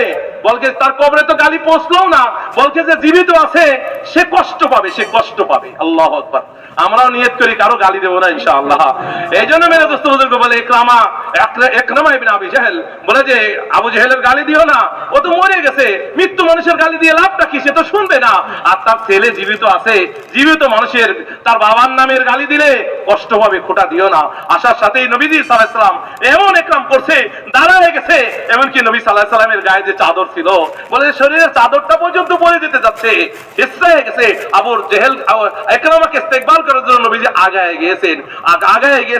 নবীর ইস্তেকবাল দেখে, নবীর নরম আর বিনয় দেখে, তাওয়াজু দেখে, নরমিয়ত দেখে ওই মুহূর্তের মধ্যেই ইকরামা ফয়সালা করে নিয়েছে। ইকরামা ফয়সালা করছে যে ইয়া রাসূলুল্লাহ, আজ পর্যন্ত আমি আমার ঘোড়াকে ইসলামের বিপক্ষে যত দৌড়াইছি, এখন আমি ইসলামের পক্ষে তার ডবল করে আমি আমার ঘোড়াকে দৌড়াইব। ইসলামের বিপক্ষে আমি যেই পরিমাণ মাল জান খরচ করেছি, এখন ইসলামের পক্ষে আমি তার থেকে কয়েক গুণ বেশি আমি ইসলামের পক্ষে আমি মাল জান খরচ করব। ইয়া রাসূলুল্লাহ, আপনি হাত দিয়ে আগায় দেন, আমি আপনার হাতে ইসলামের শপথ গ্রহণ করব, ইসলামের বায়াত গ্রহণ করব। বলে ইকরামা রাদিয়াল্লাহু তাআলা আনহু বলে ইসলামের মধ্যে আসছে, ইসলামে হুজুরের কাছে আসছে, ইসলাম গ্রহণ করেছে কিসের কারণে? বলে হুজুর সাল্লাল্লাহু আলাইহি ওয়াসাল্লামের লিনাত আর হুজুরের নরমিয়তের কারণে, রাসূলের বিনয় ও তাওয়াজুর কারণে। এই মেজাজে নবুয়ত হলো কোরআন সাথী। আমরা আমাদের মধ্যে লিনাত আসবে, বিনয় আসবে, তাওয়াজু আসবে, সাথীর মহব্বত করব। বলতে আসো, আমাদের বিষয় হলো যত বেশি আপসের মধ্যে মহব্বত থাকবে, দিল সাফ থাকবে, আমাদের মহব্বত বাড়বে, তো কাজের মানে উম্মত পানা পয়দা হবে, কাজ আগে বাড়তে থাকবে দোস্ত। दूसरी चीज मेरे मोहतरम दोस्तों बुजुर्गों, काम करने वाले जो बेचारे साथी हैं ये भी इंसान होते हैं, और खता इंसानों से ही होती है, फरिश्तों से नहीं होती। इंसान होगा तो क्या होगी? तो खता होगी। तो इस वास्ते इनके साथ नरमी के साथ और दरगुजर के साथ रहना पड़ेगा। अभी मलेशिया के अंदर थे इज्तिमा में, एक मुल्क की शुरा बनाई जा रही थी, एक मुल्क की شورا بنایا جائے۔ تو ایک صاحب کھڑے ہوئے مشورے میں اور حضرت سے کہنے لگے کہ حضرت یہ بتائیے کہ کیا کیا چیزیں ہونی چاہیے، کون کون سی صفات ہونی چاہیے، کن کن چیزوں کی کمی ہونی چاہیے کہ فلاں چیز نہ ہو فلاں چیز نہ ہو کام کرنے والوں کے اندر، تاکہ ہم شورا بنا لیں۔ حضرت کہنے لگے پھر ایسا کرو، آسمانوں سے فرشتوں کو بلا لو شورا بنانے کے واسطے۔ اس کو بنا لو، انسان ہے تو کیا ہے، کلکم خطاؤون وخیر الخطائین التوابون، تم سب کے سب کون ہو، خطا کار، اور بہترین خطا کار کون ہے، جو توبہ کرنے والے، توبہ کرنے والے۔ اس واسطے ایسا نہیں ہوتا کہ انسان ساری خطاؤں سے پاک ہو، انسان ساری چیزوں سے بالکل منزہ ہو، اور انسان بالکل وہ ہو کہ وہ بالکل آسمان سے اترا ہوا فرشتہ ہو زمین کے اوپر، کوئی غلطی ہو ہی نہیں سکتی اس سے، ایسا نہیں ہوتا۔ پھر کیا کریں جب ساتھیوں سے خطا ہو جائے، پھر کیا کریں جب ساتھیوں سے غلطی ہو جائے، پھر کیا کریں؟ تو اس میں ہمیں سیرت کے اندر یہ ملتا ہے کہ ان کے ساتھ درگزر کرو، ان کے ساتھ نرمی کا معاملہ کرو، ان کے ساتھ محبت کا معاملہ کرو، گناہ گار سے نفرت نہ کرو، اس کے گناہ سے نفرت کرو، دونوں میں فرق ہے۔ عبداللہ ابن مسعود رضی اللہ تعالیٰ عنہ کے بارے میں آتا ہے، ایک آدمی کے پاس سے گزر رہے تھے، لوگ اسے برا بھلا کہہ رہے تھے، لوگ اسے گالی گلوچ کر رہے تھے، لوگ کہنے لگے تم اب شیطان کی کیوں مدد کر رہے ہیں اپنے بھائی کے خلاف؟ کہنے لگے ابن مسعود کیا تم اسے برا نہیں سمجھتے؟ کہنے لگے نہیں، جو گناہ اس نے کیا ہے اسے برا سمجھتا ہوں، اس آدمی کو برا نہیں سمجھتا۔ اس آدمی کو کیا نہیں سمجھتا؟ نہیں، اس سے گناہ ہوا ہے اس سے مجھے نفرت ہے، جو اس نے غلطی کی ہے اس سے مجھے نفرت ہے۔ تو یہ ملتا ہے ساتھیوں میں کہ جب بھی ساتھیوں کی طرف سے کوئی خطا ہو، جب بھی ہمارے حضرت فرماتے ہیں کہ جس طرح ایک سونے والے کی سطر سے نگاہ ہٹا لی جاتی ہے، اس طرح ساتھیوں کی غلطی سے نگاہ ہٹا لی جاتی ہے۔ اس طرح ایک سونے والے کی، کوئی سونے والے کا سطر کھلا ہو، بیٹھ کے دیکھیں گے نہیں اسے، کیا کریں گے؟ سب سے پہلے نگاہ ہٹائیں گے، پھر لے جا کر کسی طرح سطر کو ڈھک دیں گے تاکہ سونے والے کو بھی تکلیف نہ ہو اور کسی اور کی بھی نگاہ نہ پڑے۔ یہ ساتھیوں کے ساتھ کرنا چاہیے، اس کا شور نہیں کیا جاتا، دیکھو بھائی فلاں کا سطر کھلا ہوا ہے، دیکھو بھائی فلاں طریقے سے نہیں سویا، وہ تو سویا ہوا ہے، اور رفیع الاقلام والسلاسل میں سے ہے کہ جن کے اوپر سے قلم اٹھ چکا ہے، سویا ہوا آدمی نائم ہے۔ اس بات کو سمجھنا پڑے گا اچھی طرح۔ یہ حضرات صحابہ رضی اللہ مجمعین کا مزاج ہوا، ایسی بڑی چوک کہہ لیجئے یا ایسی بڑی وہ کہہ لیجئے کہ حضرت حاتب ابن ابی بلتع رضی اللہ تعالی، کیا ہوا؟ حضور اکرم صلی اللہ علیہ وسلم نے مکہ مکرمہ پر حملے کا ارادہ فرمایا، فتح مکہ کا موقع تھا، حضور اکرم صلی اللہ علیہ وسلم مدینہ منورہ میں جماعت تیار کر رہے، نکلنے کا تیاری چل رہی۔ حاتب ابن ابی بلتع رضی اللہ تعالی عنہ نے ایک خط لکھا مکہ والوں کہ حضور اکرم صلی اللہ علیہ وسلم ایک بڑا لشکر لے کر آ رہے ہیں، تم سب مل کر اس لشکر کا مقابلہ نہیں کر سکتے۔ ایک عورت کو وہ خط دیا، جاؤ تم یہ مکے والوں کو پہنچا دو۔ ابھی عورت چلی ہی تھی کہ حضور اکرم صلی اللہ علیہ وسلم کو وحی کے ذریعے اطلاع مل گئی کہ عورت فلاں فلاں جگہ جا رہی، فلاں فلاں بات لے کر جا رہی۔ حضور اکرم صلی اللہ علیہ وسلم فوراً دوڑائے، صحابی گئے، جا کر خط لے کر آئے، خط آیا، حضور اکرم صلی اللہ علیہ وسلم نے خط کھول کر دیکھا، اس میں حاتب ابن ابی بلتع کا نام لکھا۔ فوراً حاتب تم نے کیا کر دیا؟ تم نے ہماری بات مکے والوں کو پہنچا دی۔ عمر ابن خطاب رضی اللہ تعالیٰ عنہ کھڑے ہوئے، یا رسول اللہ مجھے اجازت دیجئے میں حاتب کا بھی سر قلم کر دیتا ہوں۔ فرمایا اے حاتب کیا بات ہوئی؟ ان کا رسول اللہ جلدی مت کیجئے، دیکھیں رسول اللہ مجھے آپ کو نقصان پہنچانا مقصد نہیں تھا، جتنے بھی لوگ ہیں مکے میں ان سب کے رشتہ دار موجود ہیں، میرے گھر والے جو ہیں ان تو کوئی مدد کرنے والا نہیں ہے، میں نے مکے والوں پر ایک احسان کیا تھا تاکہ وہ میرے گھر والوں پر احسان کرے، اس سے بڑھ کر کوئی بات نہیں تھی۔ مجھے اللہ کی ذات عالی سے پورا یقین تھا اس بات پر کہ فتح تو آپ ہی کو ہونی ہے۔ فتح کون ہوتی ہے؟ فتح ہونی ہے کس کو ہونی ہے؟ آپ دیکھیے کیسی بڑی بات ہے۔ فوراً حضور اکرم صلی اللہ علیہ وسلم نے حاتب ابن ابی بلتع کی قربانی وہ یاد دلائی عمر ابن خطاب رضی اللہ تعالیٰ عنہ، اور یہ فرمایا اے عمر دیکھو حاتب جو ہے وہ بدری صحابی ہے، بدر کے موقع پر ہمارے ساتھ شریک ہوئے تھے، اور اللہ تبارک و تعالیٰ بدریین کے بارے میں فرما چکے ہیں افعلوا ما شئتم قد غفرت لکم، جو جی چاہے کرو میں تمہیں معاف کر چکا ہوں۔ ہم بھول جاتے ہیں انہوں نے ہمارے ساتھ 4 مہینے لگائے تھے، انہوں نے ہمارے ساتھ چلہ لگایا تھا، یہ ہمارے ساتھ بیرون گئے تھے، ہم تو نماز بھی نہیں پڑھتے تھے، ہمارے یہاں تو کچھ تھا ہی نہیں، یہ ہمارے دروازے پر آئے تھے گشت کرنے کے واسطے، انہوں نے آ کر ہماری خوشامد کی تھی۔ ساری قربانیاں ساتھی کی بھول کر ایک خطا کو پکڑ لیتے ہیں، یہ دل کی تنگی کی وجہ سے ہوتا ہے۔ یہ کس کی وجہ سے؟ ایک صحابی تھے حضرت نعیمان رضی اللہ عنہ, کیا تھے؟ مذاقی صحابی. مذاق کی عادت تھی. مذاق کی کیا تھی؟ عادت. حیات الصحابہ میں حضرت نے واقعہ نقل کیا ہے پورا. ایک مرتبہ ایک نابینا آدمی کھڑا ہوا, وہ نابینا آدمی کے پاس گئے. نابینا آدمی کہنے لگا کہ مجھے پیشاب کا تقاضا ہے, کوئی مجھے کہیں پیشاب کروا دے لے جا کر, میں پیشاب کرنا چاہتا ہوں, کسی کونے جگہ دلا دو. آنکھوں سے نظر نہیں. حیات الصحابہ میں حضرت نے واقعہ نقل کیا ہے. ہاتھ بھی حضرت نعیمان نے ہاتھ پکڑا اور لے جا کر درمیان بازار میں ان کو بٹھا دیا. لو بڑے میاں آگے آرام سے کر لو پیشاب. اب بڑے میاں نے پیشاب کی تیاری شروع کی. اتنے میں سارے بازار والے جمع ہو گئے. ارے بڑے میاں کیا کر رہے ہو, کیا ہو رہا ہے؟ کہنے لگے استنجا کر رہا ہوں. ارے تم بازار کے درمیان میں کھڑے ہوئے ہو. کہنے لگے کس نے کیا ہے میرے ساتھ؟ نعیمان نے کیا ہے. کہ میں نعیمان سے ہر حال میں بدلہ لوں گا. اس بات میں نعیمان سے ہر حال میں کیا لوں گا؟ بدلہ لوں گا. اب بڑے میاں ہاتھ میں لاٹھی لیے پھرتے رہتے تھے نعیمان کی تلاش میں. ایک دن نعیمان رضی اللہ تعالیٰ نے پھر دیکھا یہ بڑے میاں چلے جا رہے ہیں. ان کے پاس پہنچ گئے. ان کے پاس پہنچ کر آواز بدل کر کہنے لگے, بڑے میاں تمہیں پتا ہے کہ نعیمان سے بدلہ لینا ہے؟ کہ ہاں مجھے نعیمان سے بدلہ لینا ہے. دیکھو یہ سامنے کھڑا ہوا نعیمان نماز پڑھ رہا ہے, آپ بدلہ لے لیجئے اس سے. لے جا کر بڑے میاں نے ایسا زور کا ڈنڈا مارا عثمان غنی رضی اللہ تعالیٰ عنہ کے سر پر کہ سر سے خون بہہ گیا. سر سے کیا بہہ گیا؟ پھر دوڑے لوگ نعیمان کو, پھر دوڑے لوگ بڑے میاں کو, ارے بڑے میاں تم نے یہ کیا کر دیا؟ تم نے تو عثمان غنی رضی اللہ تعالیٰ عنہ کے سر پر ڈنڈا مار دیا ہے, ان کو تو خون تک نکل کر آ گیا ہے. کہنے لگے کس نے کروایا ہے؟ یہ نعیمان نے کروایا. یہ کس نے کروایا؟ مذاق دیکھ. عثمان غنی کے پاس لوگ آئے, آ کر کہنے لگے کہ آپ بدلہ نہیں لیں گے نعیمان سے؟ اپنا بدلہ لے لیجئے, اس کی وجہ سے آپ کے سر پر چوٹ لگی ہے. فرمایا نہیں, میں نعیمان سے بدلہ نہیں لوں گا. نعیمان تو بدری صحابی ہے. نعیمان کیا ہے؟ ایسے بڑے بڑے آپس کے مذاق ہوا کرتے. دل صاف تھے, بڑے بڑے مذاق بھی آپس میں گوارا ہو جایا کرتے تھے. دل تنگ ہو گئے, اچھی باتیں بھی ایک دوسرے کی بری لگنے لگی. اس واسطے حضرت نے باقاعدگی کے ساتھ حیات الصحابہ میں باب قائم کیا ہے, سلامت الصدر من الغش والحسد. دلوں کا صاف ہونا حسد سے, دلوں کا صاف ہونا کینہ سے, یہ ہمارے کام کی سب سے بنیادی چیز ہے کہ دلوں کا صاف ہو ساتھیوں کی طرف سے. এই জন্য মেরে ভাই দোস্ত বুজুর্গ, আমরা মানুষ, আমরা ইনসান. কি বলেন ভাই, আমরা মানুষ নাকি? আমরা কোনো ফেরেশতা না. ফেরেশতার ভুল হয় না. আল্লাহ যা যা আদেশ করছেন তাই করে, যা আল্লাহ পাক মানা করছে নিষেধ করছে বাস তার থেকে বিরত থাকে.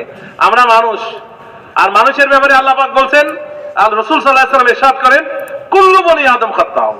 কয় বনি আদম যে আছে, যে আদম সন্তান তারই ভুল আছে, কিন্তু খায়রুল খাত্তাইন আত-তাওয়াবুন, যারা তওবা করে এরা হলো সবথেকে ভালো মানুষ. বলে যে এই জন্য ভুল ভ্রান্তি সাথীদের থাকবেই. মানুষ মানেই তার মধ্যে কি আছে? কিছু ভুল ভ্রান্তি আছে, কিছু ভুল ভ্রান্তি সবার মধ্যে আছে. তো মানুষ তার ফেরেশতা না, ভুল ভ্রান্তি থাকেই থাকে. যে কোনো একটা এলাকায়, কোনো একটা দেশে এরকমের জিম্মাদার তাই করছে, কয়েকজন, একজন জিম্মাদার আমির হয়েছে বা সুরা ফাইসাল হয়েছে.